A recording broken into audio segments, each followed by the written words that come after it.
Video like जरूर कर लीजिए और ऐसे वीडियो लगातार फ्री में पाने के लिए चैनल को तुरंत सब्सक्राइब कर लीजिए और बेल आइकन को जरूर टैप कर लीजिए ताकि आगे भी सारे वीडियो आपको मिलते रहे। यूट्यूब में फॉलो करते हैं तो प्लीज ये वाला फ्री टेलीग्राम चैनल जरूर ज्वाइन कर लीजिएगा। सारे नोटिफिकेशन सारे अपडेट यहीं पे आते हैं, ध्यान रखिए। हेलो दोस्तों, आप सारे व्यूअर्स का बहुत बहुत स्वागत है एक बार फिर से 28 अक्टूबर 2023 से यूपीपीएससी 2024 को टारगेट करते हुए हमारा पेड बैच शुरू हुआ है। प्रीलिम्स और मेंस के दोनों बैचेस स्टार्ट हुए हैं 28 अक्टूबर से। आप इन पर ज्वाइन हो सकते हैं। इन गिवन नंबर्स पर व्हाट्सएप करके आप अधिक जानकारी इसके लिए प्राप्त कर सकते हैं। पीसीएस 2024 यूपीपीएससी 2024 के लिए अलग अलग समय पर हमने स्ट्रैटेजीज बताई हैं। उनकी कोर वैल्यू जो रही है वो है 3 स्टेज स्ट्रैटेजी। ठीक है, 3 स्टेज की स्ट्रैटेजी हम यहाँ पर बताते हुए आए हैं। प्रेजेंट सिनेरियो, प्रेजेंट ट्रेंड और पैटर्न को देखते हुए 3 स्टेज स्ट्रैटेजी आपको फॉलो करनी पड़ेगी यूपीपीएससी में फाइनल सिलेक्शन की अगर आप तैयारी करना चाहते हैं तो। इस बार भी वही सब चीज़ें मैं बताऊंगा। थोड़ा सा यहाँ पर सिनेरियो बदलेगा। प्रेजेंट सिनेरियो कह रहे हैं कि exam date anticipated exam date से थोड़ा पहले हो सकता है। ध्यान रखिएगा, चीज़ें जो है स्पेकुलेशंस पर आधारित है। मैंने बोला हो सकता है तो उसका मतलब हो सकता है, ये कोई कंफर्म बात नहीं है। स्पेकुलेशंस में स्टूडेंट को क्या करना चाहिए कि अपना यहाँ पे देखना चाहिए कि हमारा किसी तरीके से घाटा ना हो। स्पेकुलेशन की 2 साइड होती हैं। एक साइड होती है कि एग्जाम यूजुअल अपने समय पर होगा, जैसे होता है मई जून में। ठीक है, मई मंथ या जून मंथ 2024 में एग्जाम डेट हम लोग एंटिसिपेट कर रहे थे, जैसे कि हमेशा होता है यूजुअल कैलेंडर अगर आयोग फॉलो करेगा तो।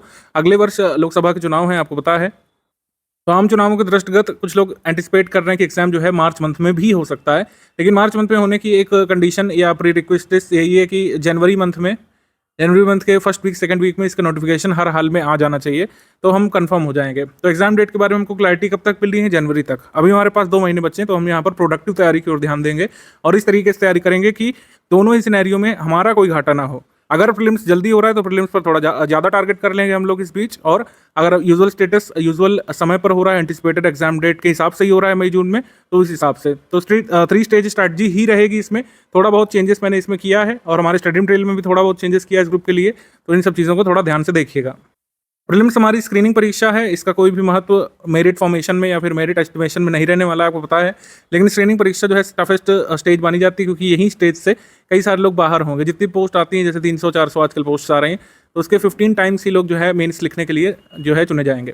ठीक है, बाकी सब बाहर हो जाएंगे, कट ऑफ बनती है पूरा। ये सब आपको पता है, ट्रेंड पैटर्न में अभी सब बताने वाला हूँ, परीक्षा योजना क्या होती है। लेकिन प्रीलिम्स पर ध्यान देने की जरूरत होगी, और जब भी कोई एंटिसिपेशन आ रहा है कि एग्जाम पहले हो सकता है, तो उसमें आपको प्रीलिम्स की तैयारी का समय बढ़ा देना चाहिए। ठीक है, हम लोग 3 स्टेज में तैयारी करेंगे। इसमें भी 3 स्टेज क्या क्या होंगे सब अभी मैं बताने वाला हूँ एक एक करके। कितना किस स्टेज में समय देना है, कितना क्या पढ़ना है, कब कब क्या क्या पढ़ना है, क्या क्या ग्रुप पे दिया हुआ है, क्या सिग्निफिकेंस है बेसिक्स का, फिर प्री मेंस का, इंटीग्रेटेड का, और टोटल प्रीलिम्स के लिए आपको कब से कब तक कितना समय देना है, सब कुछ यहाँ पे मैं एक एक करके क्लियर करने वाला हूँ। तो सब चीज़ों को ध्यान से सुनिएगा। अगर स्टूडेंट्स फुल पेड ग्रुप में आए हैं प्रीलिम्स वाले में, तो आपको 2 ग्रुप से जोड़ा गया होगा और एक क्विज वाला ग्रुप होगा। 2 ग्रुप यानी कि स्टडी मटेरियल वाला ग्रुप से जोड़ा गया होगा, जिसमें आपको पीडीएफ वगैरह शो हो रही होंगी, किस ऑर्डर में किस पीडीएफ को पढ़ना है, क्या स्ट्रैटेजी, सब कुछ इसी में क्लियर किया जाएगा। फिर डाउट क्लियरेंस का आपका ग्रुप जोड़ा गया होगा। डाउट क्लियरेंस वाले ग्रुप में आपको ऐड किया गया होगा, जहाँ पर एडमिन पैनल है, वहाँ पर अपने डाउट पूछ सकते हैं। डाउट पूछने का तरीका क्या है, कैसे डाउट बताए जाएंगे, वो सब मैं एक एक करके बता रहा हूँ। ठीक है, पूरा स्ट्रक्चर समझिए। पेड ग्रुप का जिन लोग फुल पेड ग्रुप में ज्वाइन किया गया होगा, मैंने कहा आपको 2 ग्रुप में जोड़ा गया होगा। तीसरा क्विज वाला ग्रुप है। डाउट क्लियरेंस वाले ग्रुप में जोड़ा गया होगा फुल पेड ग्रुप मेंबर्स वालों को, और स्टडी मटेरियल वाले ग्रुप में जोड़ा गया होगा, जिसमें आपको daily current affair, monthly current affair और बाकी सब्जेक्ट की पीडीएफ मिलने वाली है। प्रीलिम्स वाले बैच में ज्वाइन होने के बाद आपको 3 चीज़ें जरूर करनी है, जो पहली आप ऑलरेडी कर रहे हैं। आप वीडियो को अगर प्ले कर रहे हैं अपने डिवाइस में, तो स्ट्रैटेजी वीडियो आपको पूरा देखना है, पहला स्टेप। दूसरा स्टेप ये है कि पेड ग्रुप में स्टडी मटेरियल कैसे देखें नाम से एक वीडियो दिया जाएगा, क्योंकि कई सारा स्टडी मटेरियल है। उसमें आपको बताया जाएगा किस तरीके से क्या शुरू करना है आपको, कौन सी पीडीएफ कहाँ पे है, किस सब्जेक्ट के लिए क्या क्या है। यहाँ पर जो समरी कंपाइलेशन लिस्टिंग है, वो कौन कौन सी पीडीएफ है। इस सेकंड वीडियो का एक्सेस केवल पेड ग्रुप मेंबर्स को मिलने वाला है। फिर लास्ट में एक बहुत छोटा सा काम है, स्टेप बाय स्टेप मैसेज उसमें लगा रहेगा पेड ग्रुप में। उसमें सारी पीडीएफ को इंडिकेट किया गया होगा, उसमें आप देख सकते हैं, नेविगेट कर सकते हैं किस तरीके से क्या क्या ग्रुप में दिया हुआ है। जो लोग फुल पेड ग्रुप वाले में हैं, फुल पेड ग्रुप में टेस्ट सीरीज होगी, ओनली टेस्ट सीरीज वाले ग्रुप में भी टेस्ट सीरीज होगी, और जिन लोगों ने जिस हिसाब से ग्रुप लिया हुआ है, जो भी कमिटमेंट किया गया है, उस हिसाब से उस ग्रुप में सर्व किया जाने वाला है। जिन लोगों का only test series with study material वाला ग्रुप है, उनको test series plus study material मिलेगा। कुछ लोगों का ओनली करंट अफेयर वाला ग्रुप है, तो जो भी कमिटमेंट ओनली करंट अफेयर वाले ग्रुप में किया गया होगा, उन्हें वह स्टडी मटेरियल मिलेगा अपने समय से। क्विज ग्रुप से सभी मेंबर्स को जोड़ा गया होगा। जिन लोगों ने ओनली क्विज ग्रुप ज्वाइन किया, उनको भी ओनली क्विज वाले ग्रुप से तो ऑब्वियसली जोड़ा गया होगा। तो हम लोग लगातार प्रैक्टिस करा रहे हैं इसमें, और जैसे जैसे प्री नज़दीक आएगा तो लेवल यहाँ पे बढ़ाया जाएगा, क्वेश्चंस की संख्या बढ़ाई जा सकती है, और बहुत अच्छे तरीके से आपको प्रैक्टिस कराएंगे। हम क्विज ग्रुप से लगातार 45 प्लस क्वेश्चंस आ रहे हैं पिछले 3 वर्षों से, जब से हमने क्विज ग्रुप इंट्रोड्यूस किया है अपने पेड प्लान में देना, तब से 45 प्लस क्वेश्चंस आप निश्चित तौर पर क्विज ग्रुप से ही कर पा रहे होंगे। सबके प्रूफ वगैरह हमने दिए हैं, और बार बार मैं बताता रहता हूँ कहाँ से आपको देखना है सब। अगर आप प्रूफ देखना चाहते हैं तो हमारे फ्री वाले टेलीग्राम ग्रुप को ज्वाइन कर सकते हैं, उसमें पीडीएफ दी हुई है। फ्री वाले ग्रुप के फीचर्स एक बार अच्छे से समझ लेते हैं। सबसे पहले तो डेली करंट अफेयर पीडीएफ जो है, डेली करंट अफेयर पीडीएफ आपको 3 से 4 बजे तक इसमें मिल जाती है ग्रुप में। संडे को गैप रहता है, हॉलीडे होती है, नेशनल हॉलीडे होती है, जब मेजर न्यूज़पेपर्स नहीं छपते हैं तो वहाँ पे गैप रहता है, ठीक है। डेली जो है करंट अफेयर 3 से 4 पीएम तक अपलोड हो जाती है। अगर आपको लगता है कि 3 से 4 पीएम थोड़ा लेट है करंट अफेयर के लिए, तो आप एक दिन पीछे चल सकते हैं, ठीक है। संडे वीकली ऑफ रहता है और संडे को जो इंपॉर्टेंट टॉपिक्स होते हैं, कोई अनाउंसमेंट होती है स्कीम्स की या फिर कोई भी ऐसा इवेंट होता है, तो उसको मंडे करंट अफेयर में कवर किया जाता है। मंडे करंट अफेयर थोड़ा सा बड़ा होता है इसीलिए, ठीक। अभी डेली करंट अफेयर कब से कब तक का पढ़ना है, क्या आपको आप डेली करंट अफेयर नहीं पढ़ना चाहिए, ये सब चीज़ें मैं अभी आगे क्लियर करूंगा। अभी खाली फीचर्स समझिए। मंथली करंट अफेयर की 3 पीडीएफ दी जाती हैं, 3 पीडीएफ हर मंथ दी जाती हैं। एक होता है प्री स्पेशल करंट अफेयर, जैसे कि इसका नाम है, इसका रिक्वायरमेंट आपको प्रीलिम्स के लिए पड़ता है। इसका जो पर्पस है वो ये है कि प्रीलिम्स में जितने भी क्वेश्चंस आते हैं करंट अफेयर के 33 से लेकर 45 तक जितने भी क्वेश्चंस बनते हैं उनको आप सॉल्व कर सकें, ठीक है। ये पर्पस है इसका। प्रीलिम्स स्पेशल है। प्रीलिम्स स्पेशल का मतलब है कि प्रीलिम्स के लिए ये पीडीएफ सफिशिएंट होती हैं। डेली का मंथली पीडीएफ दिया जाता है कुछ ग्रुप्स में, जहाँ पर डेली करंट अफेयर नहीं जाता है हमारा। वहाँ पर क्या करते हैं, जो भी डेली करंट अफेयर होता है उसको कंपाइल करके अलग अलग लैंग्वेजेस में सेग्रीगेट करके मंथली में दे दिया जाता है, जिससे आप उसमें पढ़ सकें। डेली करंट अफेयर का क्या रोल है, डेली करंट अफेयर क्यों दिया जाता है? डेली करंट अफेयर जो यूपीएससी की तैयारी करते हैं उन्हें पता है कि हमेशा ही कोई जेन्युइन टीचर होगा, वो कहेगा कि स्टूडेंट्स खुद से पढ़ें।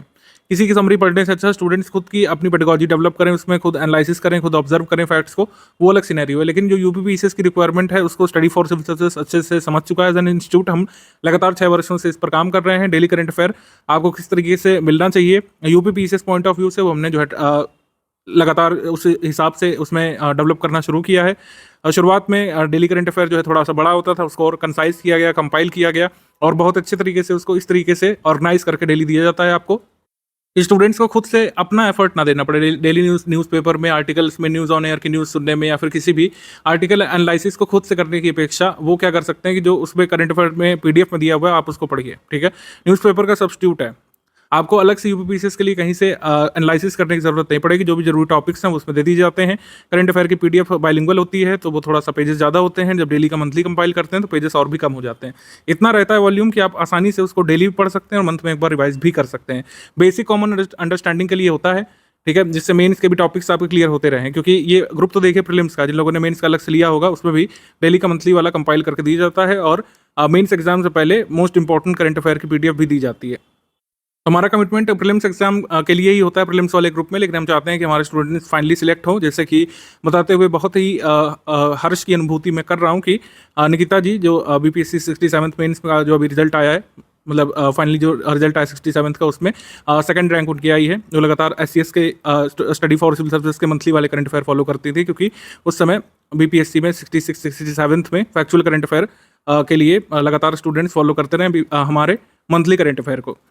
तो बेसिकली मैं क्या कहने की कोशिश कर रहा हूँ कि आपको डेली करंट अफेयर दिया जाता है रहता है, जिससे आपकी बेसिक कॉमन अंडरस्टैंडिंग बनती रहे, सिलेबस से आप रूबरू रहें। मेंस के सिलेबस में से भी आपको पता चलता रहे कि कौन सी भी जो न्यूज़ पूछी जा रही है मेंस के किस पेपर के किस पॉइंट से एसोसिएटेड है, उससे आगे क्या क्वेश्चन बन सकता है, क्या क्या फैक्ट्स उसमें आपको पता होने चाहिए, ये सब आपको मिलता रहता है। जिन लोगों ने मेंस का ग्रुप ज्वाइन किया उनको मेंस के पॉइंट वाइज नोट्स तो अलग से मिले ही हुए हैं, लेकिन जिन लोग केवल प्रीलिम्स में है उनको भी यहाँ पर फायदा मिलता रहता है डेली करंट अफेयर से। तो डेली करंट अफेयर का ये है कुल मिलाकर ऑब्जेक्टिव।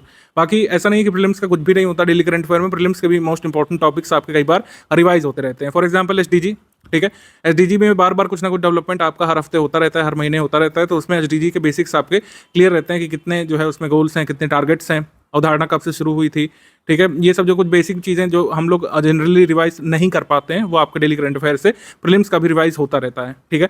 लेकिन इसका मतलब ये नहीं कि जैसे आप लोग कुछ लोग पूछने लगते हैं कि अगर हम डेली करंट अफेयर पढ़ रहे हैं तो क्या monthly current affair pre special को स्किप कर सकते हैं? नहीं, आपको वो पढ़ना पड़ेगा, वो प्री स्पेशल का अलग पूरा सिनेरियो है। तो डेली करंट अफेयर में रिकमेंड करूंगा कि जो फर्स्ट स्टेज जो मैं बताने जा रहा हूँ, मैं अभी पूरा मैं बताऊंगा फर्स्ट स्टेज सेकंड स्टेज में कितना कितना समय देना है। फर्स्ट स्टेज जो कि हमारा चलेगा करीब 30 डेज तक, जिसमें आप प्री मेंस का कंबाइन पढ़ेंगे, अपनी बेसिक अंडरस्टैंडिंग बनाएंगे सिलेबस की। उसमें आप डेली करंट अफेयर जरूर पढ़िए और चाहे तो छोटे छोटे नोट्स भी बना सकते हैं। नोट्स कैसे बनाने हैं उसका भी अभी मैं आइडिया आपको देने वाला हूँ। तो मोटा मोटी बात यह है कि स्टूडेंट्स को खुद से एफर्ट करने की जरूरत नहीं है। अगर आप हमारे डेली करंट अफेयर पढ़ रहे हैं तो यूपीपीसीएस के प्री मेंस की बेसिक अंडरस्टैंडिंग आपकी लगातार होती रहती है। फिर आपको अलग से न्यूज़ पोर्टल्स फॉलो करने की, गवर्नमेंट साइट्स फॉलो करने की, अलग अलग तरीके की रिपोर्ट्स पढ़ने की आवश्यकता, खुद से पढ़ने की आवश्यकता नहीं होती है। तो डेली करंट अफेयर की बात हो गई। मंथली प्री स्पेशल वाले में बताया, सिर्फ ये प्री स्पेशल जैसा कि नाम है प्री को टारगेट करता है। प्री में जितना भी करंट अफेयर आता है, आपने सुना होगा कई जगह की उसमें बहुत सारे टॉपिक्स होते हैं, करीब 16-17 टॉपिक्स होते हैं, जिसमें बुक्स एंड ऑथर हो गया, अवार्ड्स ऑनर्स हो गया, पर्सन इन न्यूज़ हो गया, प्लेसेस इन न्यूज़ हो गया, ठीक है। और आप ऑबिचुरीज देख लें, इंपॉर्टेंट समिट्स कॉन्फ्रेंसेस देख लें, बहुत सारी चीज़ें होती हैं, मीटिंग्स होती हैं, रिपोर्ट्स होती हैं, इंडेक्स होते हैं, तो सब कुछ हम उसमें कवर कर लेते हैं, क्योंकि ये बहुत सारे टॉपिक्स हैं 16-17। इसको एक मैगजीन में कंपाइल कर पाना मुश्किल है, अभी तक तो नहीं कोई कर पाया, यूपीपीसीएस के लिहाज से कोई नहीं कर पाए हैं। सब अपने को जरूर क्लेम करेंगे कि हमारे से इतने क्वेश्चन आए, हमारे से इतने क्वेश्चन आए, लेकिन ऐसा होता नहीं है। इस करंट अफेयर जो है, कोई भी जो है, मैं आपको रियलिटी बता रहा हूँ, आप मिला सकते हैं स्टैट्स, 40-45% से ज़्यादा आप करंट अफेयर किसी भी इस समय मार्केट में उपलब्ध मैगजीन से नहीं कर सकते हैं। स्टडी फॉर सिविल सर्विसेज का जो मंथली करंट अफेयर होता है, वो जैसे मैंने बताया कि किस तरीके से लोग इसको पढ़ करके पीसीएस एग्जाम में फाइनली सिलेक्ट हो रहे हैं, और इवन जो है फर्स्ट सेकंड रैंक तक भी पहुंच रहे हैं। सेकंड रैंक पर निकिता जी पहुंची हैं, बहुत बहुत आभार। अगर आप स्टडी फॉर सिविल सर्विसेज के वीडियोस के आर्डेंट फॉलोअर हैं, तो कई बार निकिता जी ने उस पर कमेंट भी किया है, आप उनके कमेंट देख सकते हैं पीछे जा करके भी। तो 3 पीडीएफ की बात हो रही थी। सबसे पहले प्री स्पेशल, इसको आपको हर हाल में पढ़ना ही पढ़ना है। एग्जाम टाइम पे इसका रिवीजन भी हम लोग कराते हैं, वो आपको कराया जाएगा, उसके बारे में ग्रुप में पता चलता रहेगा। डेली का मंथली मिलता है, ये आप जो है मेंस के लिए इसको तैयार करते हैं। अभी डेली का मंथली आप तैयार करना रोक सकते हैं, क्यों, वो भी आगे बताएंगे। मंथली करंट अफेयर में आपको प्रैक्टिस के लिए अलग से क्वेश्चन देते हैं। 400 से 500 क्वेश्चन होते हैं, कई बार 550 होते हैं। ये वन लाइनर टाइप के क्वेश्चन होते हैं, जिसको आप हार्ड कॉपी की अपेक्षा सॉफ्ट कॉपी में ही कई बार अटेम्प्ट करते रहते हैं। कई लोग इसको अलग से मांगते हैं। ये जो है ये ऑप्शनल होता है, ठीक है। ये जो प्री स्पेशल है, इसको पढ़ना आपके लिए जरूरी है, ये वाला ऑप्शनल है। अगर आप प्रैक्टिस करना चाहते हैं इस प्री स्पेशल करंट अफेयर की प्रैक्टिस के लिए, आप इसको पढ़ सकते हैं। ये वाला कंपलसरी पार्ट नहीं है, नॉन कंपलसरी हमारी तरफ से। कई लोग इसको अलग से मांगते हैं, तो हमने यहाँ पे दिया है। ये जो 400-500 क्वेश्चन है पूरे मंथ के, जो ये मतलब कह सकते हैं वन टाइप के होते हैं, 4 ऑप्शन वाले, इसको आप चाहें तो पढ़ सकते हैं एक बार, आपकी प्रैक्टिस अच्छी हो जाएगी इससे। प्री स्पेशल पीडीएफ आपके लिए हर मंथ में 4 तारीख को आ जाती है। 4 तारीख का मतलब ये है कि जैसे मान लीजिए अक्टूबर मंथ चल रहा है, खत्म होने वाला है, तो अक्टूबर की पीडीएफ आपको 4 नवंबर को मिल जाएगी। इसमें पूरे अक्टूबर मंथ की का करंट अफेयर पूरा आपका कंपाइल होकर के होगा। 1 तारीख अक्टूबर से लेकर जितना भी 30-31 जो भी तक हमने कवर किया होता है, उसमें मेंशन कर देते हैं। इस तरीके से होता है। अब 1 नवंबर से शुरू होकर के 30 नवंबर तक का पूरा करंट अफेयर आपको दिसंबर वाली में मिल जाएगा, 4 दिसंबर को। इस तरीके से हमारा ये प्री स्पेशल पीडीएफ आपके ग्रुप में आती रहेगी। प्रीलिम्स 2024 के लिए सिर्फ जो है मंथली करंट अफेयर पीडीएफ वाली सफिशिएंट होती है, लेकिन जैसा कि मैंने कहा कि आपको प्री मेंस की बेसिक अंडरस्टैंडिंग बना करके चल रहा है। प्रीलिम्स की परीक्षा स्क्रीनिंग है, मोस्ट इंपॉर्टेंट स्टेज भी है, लेकिन लीस्ट इंपॉर्टेंट भी है। पीसीएस की तैयारी और जो है सिविल सर्विसेज की ऐसी होती है कि सबसे बड़ा स्टेज क्या होता है, फर्स्ट स्टेज होता है, ठीक है, क्योंकि इसमें मैक्सिमम लोग बाहर होने वाले होते हैं, लेकिन फाइनल सिलेक्शन में इसका कोई रोल नहीं होता है, तभी इसको स्क्रीनिंग परीक्षा कहते हैं।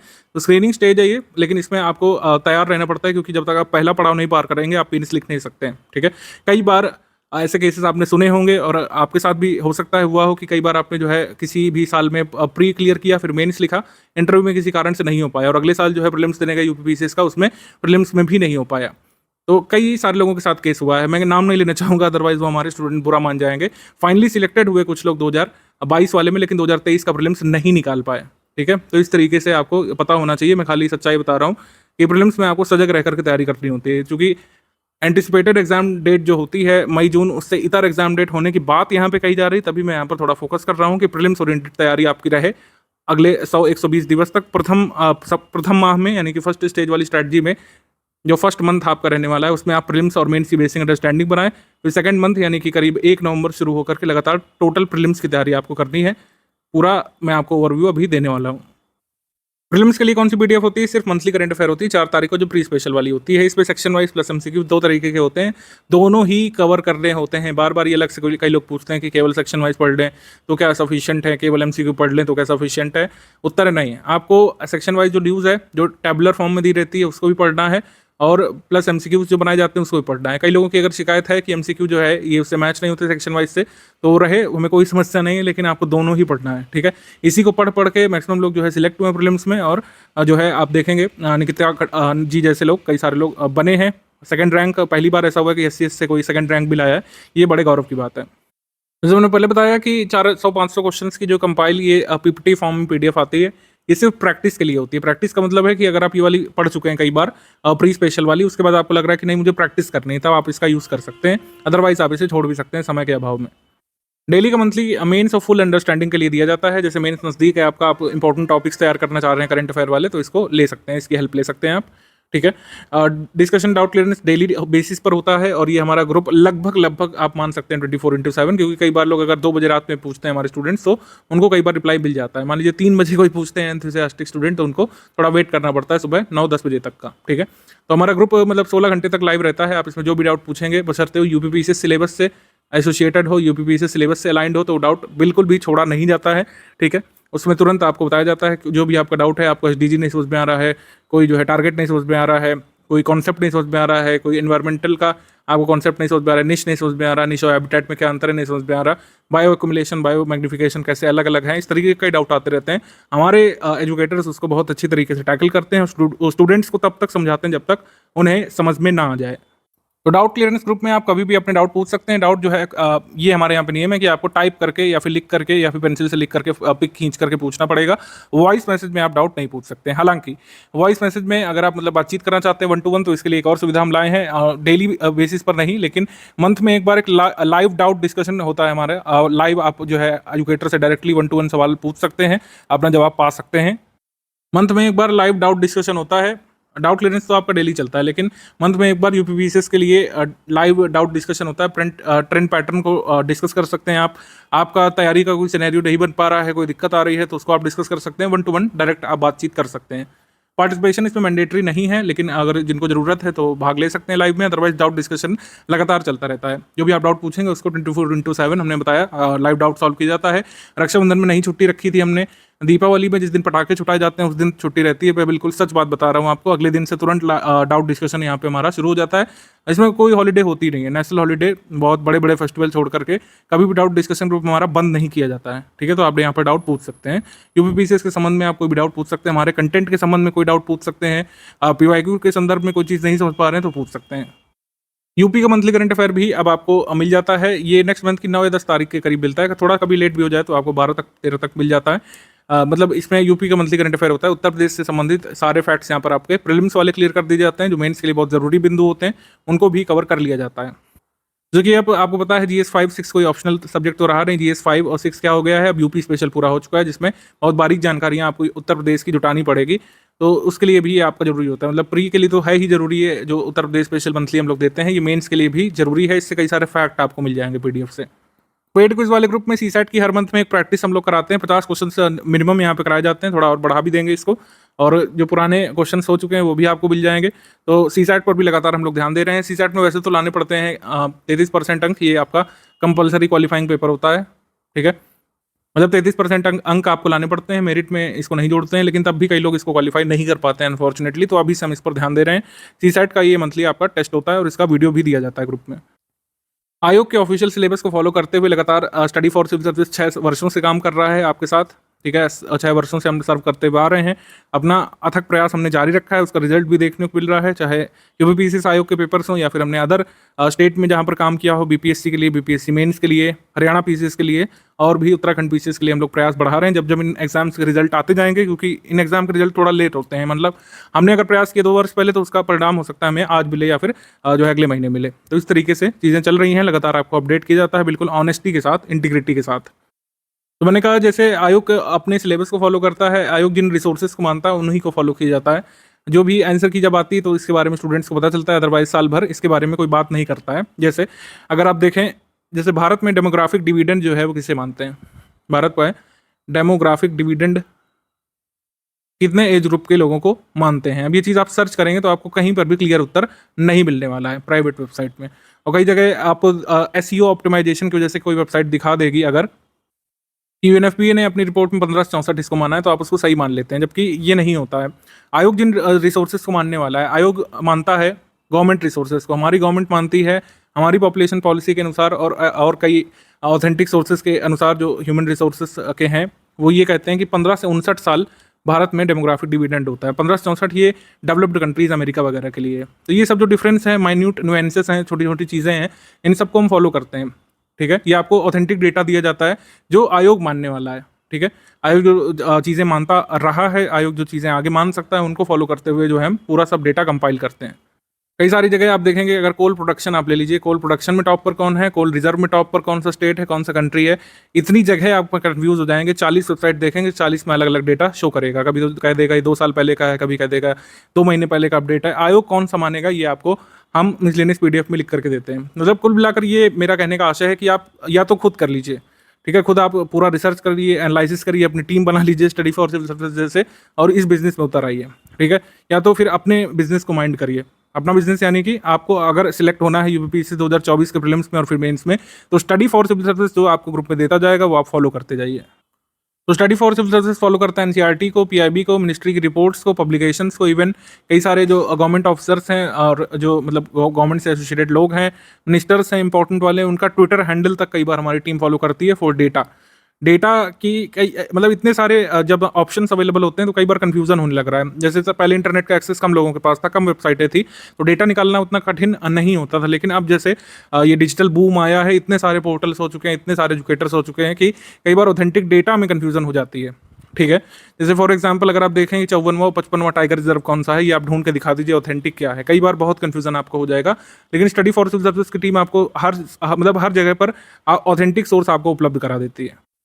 जो ऑथेंटिक सोर्स कहता है, जैसे भूपेंद्र यादव जो इस समय इन्वायरमेंट मिनिस्टर हैं, श्री भूपेंद्र यादव, उन्होंने ट्वीट करके जानकारी दी थी कि रानीपुर टाइगर रिजर्व उत्तर प्रदेश में जो है ये भारत का 53वां टाइगर रिजर्व ये बन गया है, ठीक है। तो NTC ने इसको अप्रूव किया, ये ऑफिशियली बन गया था 53वां टाइगर रिजर्व। 54वां बना था वीरांगना दुर्गावती, मतलब नोटिफाई धौलपुर करौली वाला होने वाला था, लेकिन पहले ही हो गया था, दुर्गावती वाला पहले नोटिफाई हुआ है, तो ये हमारा हो गया ये 54वां। धौलपुर करौली वाला ऑफिशियली जो है 55वां होना चाहिए, NTCA वेबसाइट इसको अपडेट करेगी। तो इस तरीके से कई जगह आपको कंफ्यूजन देखने को मिलता है। 54वां कई जगह धौलपुर करौली दिया हुआ है, जो कि सही नहीं माना जाएगा। तो इस तरीके से जो भी इंपॉर्टेंट डेटा है सब हमारी कंपाइलेशन लिस्टिंग में अपडेट होकर के आपको मिलता है, समरी PDF में अपडेट होकर के मिलता है। समरी PDF बेसिकली है कंपाइलेशन लिस्टिंग में लेटेस्ट अपडेट जो एग्जाम में आयोग मानेगा उन सबको कवर करके ऑथेंटिक सोर्सेज के हिसाब से हम उपलब्ध कराते हैं। एक और बात यहाँ पर क्लियर कर दें कि study for civil services invincible नहीं है, कोई भी नहीं हो सकता। NCERT में कई जगह मिस्टेक मिल जाएंगी आपको डेट्स वगैरह के संदर्भ में, ठीक है। जैसे चौरी चौरा कांड वाला कई जगह NCERT ओल्ड बुक्स में चौरी चौरा कांड वाला, इवन कई जगह न्यू में भी इसको गलत डेट देते रहे जब तक सेंटेनरी सेलिब्रेशन चौरी चौरा का नहीं हुआ था, 100वां वर्ष नहीं मनाया गया था। तो NCERT में एग्जाम डेट इसकी दे रखी थी 5 फ़रवरी, जो कि गलत है, 4 फ़रवरी इसकी सही डेट है, ठीक है। तो मैंने वही कहा कि हर चीज़ इनविंसिबल नहीं है। आयोग के क्वेश्चन आप देखेंगे हर साल गलत हो जाते हैं, लेकिन study for civil services most authentic आपको डेटा उपलब्ध कराता है, जिसमें एरर के चांसेस कम होते हैं। एरर अगर कोई भी होती है तो उसको हम एग्जाम से पहले आपको क्लियर करके क्विज ग्रुप में उपलब्ध करा देते हैं। जो जरूरी फैक्ट अपडेट होता है वो आपको ग्रुप में दे दिया जाता है। टेलीग्राम के थोड़े से बेसिक फीचर्स आप समझ लीजिए, इसमें विजार्ड बनने की आवश्यकता तो है नहीं, कोई यहाँ पे चीज़ें हैक करने को नहीं कही जा रही, लेकिन जो बेसिक जो वर्किंग होती है, जो मोडस ऑपरेंडाई होती है, वो आपको पता होना चाहिए कि कोई फाइल नहीं खुल रही तो क्या करना पड़ता है, cache memory data and storage setting में जाकर के क्लीन कर लीजिए उसको, तो दोबारा डाउनलोड करेंगे PDF ओपन होने लगेगी। टेलीग्राम में मतलब कई बार समस्या होती है, ऐप क्रैश होने लगता है। ऐप क्रैश हो तो उसको जो है अनइंस्टॉल करके दोबारा इंस्टॉल करके उसमें लॉगिन कर लीजिए आप, तो सही काम करने लगेगा। तो कई बार ये छोटी छोटी समस्याएं आप खुद से सॉल्व कर सकते हैं, लेकिन अगर नहीं भी कर पा रहे हैं तो ऐसा कोई इशू नहीं होता है। हमारे एडमिन टेलीग्राम ग्रुप में जो डाउट क्लियरेंस वाला है, इसमें आपको बेसिक चीज़ों के बारे में भी गाइड कर देते हैं। लेकिन ये मैं शुरू से इसलिए बता दे रहा हूँ क्योंकि कई लोग कंफ्यूज होते हैं। अब जैसे स्टडी फॉर सिविल सर्विस की PDF अब पासवर्ड प्रोटेक्टेड है, पासवर्ड क्या है ऑलरेडी हम वहाँ पे पिन करके ग्रुप में बता देते हैं, लेकिन उसको बार बार कई लोग पूछते हैं, तो पासवर्ड वगैरह भी सब वहाँ पे बता दिया गया है ग्रुप में। R&D research development study for civil service team करेगी, लगातार करती आ रही है, हमारा काम ही यही है। आप जो है अपने काम से काम रखिए। अगर आप स्टडी फॉर सिविल सर्विस के ग्रुप में ज्वाइन हुए हैं तो हम ये मान के चल रहे हैं आपने पेमेंट किया तो आप यहाँ पर सिलेक्शन लेने के लिए आए हैं, तो आप अपना सिलेक्शन लीजिए। इसमें जो भी आपकी हेल्प करनी होगी, जो जिस तरीके से आपको गाइडेंस देना होगा, study for civil service team बेहतर जानती है। आप खुद से PhD नहीं करें, ठीक है। आप एग्जाम में सिलेक्शन ले लीजिए, फिर खूब PhD करिए, खूब ऑथर बनिए। हम आपकी पुस्तक का विमोचन करना चाहेंगे, हम आपकी सक्सेस सेलिब्रेट करना चाहेंगे। लेकिन study for civil service team जो है कंटेंट के बारे में बेहतर जानती है और हमारी रिस्पॉन्सिबिलिटी है 2024 में प्रीलिम्स में आपका सिलेक्शन कराना। अगर आप प्री वाले ग्रुप में, मेंस वाले ग्रुप में हैं तो मेंस वाले ग्रुप के लिए कमिटमेंट होगा। एक और बहुत बड़ी कमी होती है, कई सारे लोग जो है सोचते हैं, मतलब ऐसा बताया गया है लोगों को, उनकी भी गलती नहीं है, कि गूगल में सब चीज़ों की जानकारी मिल जाती है तो लोग गूगल करते हैं एक्चुअली में। जबकि गूगल जो है एक सर्च इंजन है, गूगल कोई जो है पर्सन नहीं है जो आपको सही गाइड कर रहा है। गूगल एक सर्च इंजन है, आपको उसका यूज़ करना है। Google is like a library. आप लाइब्रेरी में गए, किसी ड्रॉर में से आपने कोई किताब निकाली, अब वो किताब की कितनी ऑथेंटिसिटी है, उस किताब में लिखा हुआ डेटा माना जाएगा आयोग में कि नहीं माना जाएगा, ये सब चीज़ों की जानकारी कई बार स्टूडेंट्स को नहीं होती है। खासकर फ्रेशर्स को। तो कई बार स्टूडेंट्स कंफ्यूज होते हैं, बताते हैं कि ये सर हमने यहाँ पे गूगल में पढ़ा था, इस वेबसाइट में वो गलत दे रहा है, आपके में पीडीएफ में गलत मतलब कोई अलग जानकारी दी हुई है। तो मैंने वही कहा कि study for civil service team बेहतर जानती है। कई बार जहाँ से आप सर्च कर रहे होते हैं वो एक नॉन ऑथेंटिक सोर्स होता है, वहाँ का डेटा फर्जी होता है या फिर बहुत पुराना होता है या फिर हमारे काम का नहीं होता है, ठीक है, तो उसको नहीं माना जाता है। तो गूगल सर्च या तो आप ठीक से करना सीखें, या तो स्टडी फॉर सिविल सर्विसेज के डेटा को पूरी तरीके से रिलाई कर सकते हैं। जो भी हमने कहा, हम इनविंसिबल नहीं है, कभी कोई गलती हमसे भी हो सकती है, लेकिन उस गलती को तुरंत ही अपडेट किया जाता है ग्रुप में, उसमें कुछ ग्रुप में बता दिया जाता है, अलग से आपको वॉइस मैसेज में बता दिया जाता है। कई बार जो है वीडियो मैसेज बना करके मैं खुद देता हूँ ग्रुप में। फॉर एग्जाम्पल जैसे हमने पीडीएफ दी थी अपने ग्रुप में, जब ग्रुप सबसे पहला वाला शुरू हुआ था यूपीपीसीएस का, तो हमने अपडेट किया था उसमें कि नॉन नेशनल पार्टीज़ हैं, ठीक है। लेकिन अप्रैल मंथ में न्यूज़ आ गई भाई कि आम आदमी पार्टी को तो नेशनल पार्टी का दर्जा मिल गया, लेकिन 3 पार्टी जो है, एनसीपी वाला हो गया और एक जो है पार्टी है, 2 और पार्टीज़ हैं, तो मतलब 3 पार्टी जो है उनका नेशनल पार्टी का स्टेटस छिन गया। तो अब पार्टीज़, नेशनल पार्टीज़ कितनी रह गई? 6 पार्टीज़ रह गई। तो ये हमने बाकायदा अपडेट करके आपको बताया वीडियो में। नवरत्न महारत्न कंपनियों की लिस्ट बढ़ जाती है तो उसके बारे में अपडेट होता है करंट अफेयर में, ठीक है। सबसे ज़्यादा जो है सैटेलाइट किस प्लैनेट के पास हैं, तो ये जुपिटर हमेशा से हम इसको मानते हुए चले आ रहे हैं, लेकिन अभी 1 साल पहले सैटर्न हो गया था, इसमें 1 डेढ़ साल पहले सैटर्न में 82 हो गए थे, 79 की जगह सैटेलाइट। लेकिन फिर से जो है जुपिटर में सैटेलाइट बढ़ गए थे, और अगेन फिर से मई में 2023 में सैटर्न के सैटेलाइट 100 पार कर गए थे, इस तरीके से। तो ये सब चीज़ें अपडेट होती रहती हैं। प्री स्पेशल वाला करंट अफेयर पढ़ेंगे, जो भी स्टैटिक में अपडेट होता है बहुत ज़रूरी वाला, उसमें अपडेट कर दिया जाता है। कोई नया कानून बन रहा है, नया अमेंडमेंट आ रहा है, किस बारे में है, क्या उसके रेलिवेंट फीचर्स हैं, सब यहाँ पे आपको अपडेट करके study for civil services team देती है। तो गूगल सर्च करने की अपेक्षा जो है स्टडी फॉर सिविल सर्विसेज के डिस्कशन ग्रुप में आप डाउट डिस्कस कर सकते हैं, आपको बताया जाएगा। लेकिन जब तक आप अच्छे से गूगल करना ना सीख लें, आप हर चीज़ को रीचेक करने में अपना टाइम वेस्ट ना करें। डाउट क्लियरेंस का प्रोसेस क्या है? सबसे पहले डिस्कशन ग्रुप में पूछिए, वहाँ पे आपको हमारे एडमिन की जो टीम है, 3 से 5 लोग जो भी हैं, काफ़ी अपने डोमेन के एक्सपर्ट हैं, आपको गाइड करेंगे। तभी आपको नहीं समझ में आता है कोई, तो ज्ञान सर से आप डायरेक्टली बात कर सकते हैं। इस नंबर पर आप टेक्स्ट मैसेज करके आप बात कर सकते हैं ज्ञान सर से, कोई अपनी परेशानी बता सकते हैं फैक्ट से संबंध में या अन्य किसी पर्सनल गाइडेंस को लेकर के। प्री का पेपर पूरा नहीं करना है, ना ही कोई करवा पाएगा, और ना ही आयोग का मतलब ये पर्पस होता है कि कोई पूरा पेपर करे। पूरा पेपर करना ही क्यों है? जब कट ऑफ आपको जो है 60% के अराउंड, 55-60% के अराउंड करके क्लियर हो जा रहा है, और ये स्क्रीनिंग परीक्षा है, तो क्यों यहाँ पे माथापच्ची करना? ठीक है, कई सारे लोग बहुत ऑब्सेस्ड हो जाते हैं प्रीलिम्स पेपर से, ये थोड़ा सा ठीक बात नहीं है। आप जितना प्रीलिम्स पेपर में दिमाग लगाएंगे, कट ऑफ क्लियर करने में एक बार आप सक्षम हो गए, तब आप मेंस की तैयारी करिए, क्योंकि मेरिट तो उससे बननी है। 150 क्वेश्चंस नहीं करने हैं, ना ही कोई करा सकता है, ना ही किसी बुक से की जा सकते हैं, ना ही इंटरनेट से की जा सकते हैं। 150 क्वेश्चंस करना ही नहीं है, ठीक है। हमको कट ऑफ भर के क्वेश्चंस निकालने हैं। मेंस के लिए क्या है कि सबसे पहले आपको प्री मेंस की बेसिक अंडरस्टैंडिंग बनानी है, देन उसके बाद ही आंसर राइटिंग प्रैक्टिस यहाँ पे कीजिएगा। कब आप ज्वाइन कर सकते हैं, क्या सही मौका है, ये सब मैं आगे अभी संभावनाओं के बारे में बता रहा हूँ। पेड ग्रुप सिर्फ ज्वाइन करना काफ़ी नहीं है, ठीक है। यहाँ पर मैं थोड़ा सा दिल तोड़ूंगा आपको कि जो लुभावने टेलीमार्केटिंग ऑफर्स पहले टीवी पे आते थे, वो यहाँ पे नहीं एप्लीकेबल है। पेड ग्रुप ज्वाइन करना सिर्फ काफ़ी नहीं है, पेड ग्रुप ज्वाइन करके पढ़ना जरूरी है। पेड ग्रुप ज्वाइन करके जो गाइडेंस आपको, जैसे मैं स्टडी वीडियो में दे रहा हूँ, इसको फॉलो करना जरूरी है। पेपर आप 2-3 घंटे में अटेम्प्ट करते हैं जब एग्जाम डेट होती है प्रीलिम्स का, फिर 6 पेपर दे करके आते हैं। कितना टाइम दिया? 18 घंटे ज़्यादा से ज़्यादा दे दिया पेपर लिखने में, ओवरऑल सब मिला करके। लेकिन 18 घंटे परफॉर्म करने की तैयारी जो है वो होती है 180 से 200 से 220 दिन की, ठीक है। और इसमें जो आदमी अच्छा परफॉर्म करता है वो उन 18 घंटे में अपना बेस्ट दे पाता है, जिससे लोग सिलेक्ट होते हैं, ठीक है। तो ये मैंने आपको बताया कि पेपर आप अटेम्प्ट करते हैं थोड़े समय में, लेकिन उसकी तैयारी जो है बहुत लॉन्ग टर्म की होती है।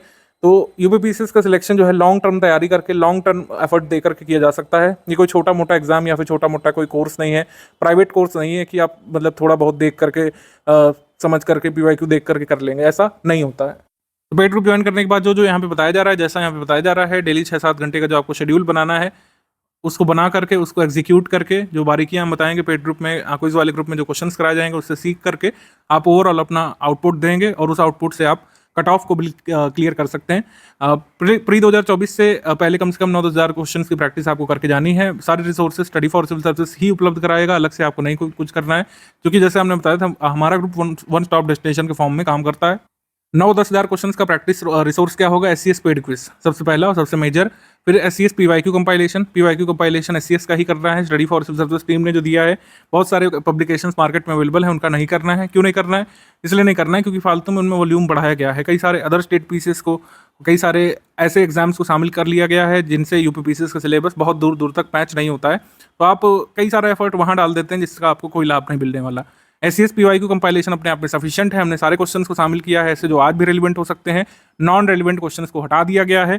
तो SCS PYQ कंपाइलेशन सफिशिएंट है, बार बार अलग से मैसेज करके ये नहीं पूछिएगा, मैं यहाँ पर ही क्लियर कर दे रहा हूँ बहुत स्पष्ट तरीके से कि जो SCS PYQ कंपाइलेशन है वही सफिशिएंट है, अदर किसी पब्लिकेशन का करने की आवश्यकता नहीं है। और अगर आप नहीं करेंगे अदर किसी कंपाइलेशन PYQ कंपाइलेशन का तो कुछ भी छोड़ेंगे नहीं। SCS टेस्ट सीरीज काफ़ी हमारी टेस्ट सीरीज इंटेंसिव होती है, ठीक है, आपने देखा होगा कई बार बहुत टफ लोगों को महसूस होती है, लेकिन इसका अपना सिग्निफिकेंस है। SCS MCQ बैंक जो उपलब्ध कराए गए हैं आपको, कई सारे इंपॉर्टेंट बुक्स के क्वेश्चन बैंक उपलब्ध कराए गए हैं, इससे आप लगा सकते हैं। तो इन सबको मिला करके आपके 9-10 हज़ार क्वेश्चन हो जाएंगे और इतने रेलिवेंट क्वेश्चन हो जाएंगे कि जो वस्तुनिष्ठ पेपर आपको देना है उसमें कम से कम कन्फ्यूजन आपकी रहेगी। सिर्फ अगर प्रीलिम्स की बात करें, अगर हम 3 स्टेज की नहीं बात कर रहे हैं, प्री मेंस की इंटीग्रेटेड तैयारी की अगर नहीं बात कर रहे हैं, तो प्रीलिम्स के लिए हमारी कंपाइलेशन लिस्टिंग और हमारी test series paid quiz sufficient होती है। टेस्ट सीरीज पेड क्विज से आपकी प्रैक्टिस और कंपाइलेशन लिस्टिंग को मिला करके आप प्रीलिम्स का कट ऑफ आसानी से क्लियर कर सकते हैं।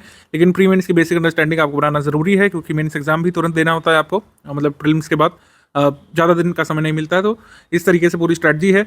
मतलब कुल मिलाकर जब आप टोटली केवल और केवल प्रीलिम्स के लिए जुटते हैं तो compilation listing PDF study for civil services की और पेड क्विज और टेस्ट सीरीज इतना ही करना सफिशिएंट होता है। इसी वजह से अलग से मैंने दे दिया है कौन कौन सी कंपाइलेशन लिस्टिंग PDF आपको मिल चुकी हैं, कौन कौन सी कब कब मिलेंगी। तो प्रीलिम्स ओरिएंटेड लिस्टिंग कंपाइलेशन आपको एनवायरनमेंट की तो मिल चुकी है, ग्रुप में एनवायरनमेंट की आपको कंपाइलेशन दी जा चुकी है, लिस्टिंग दी जा चुकी है।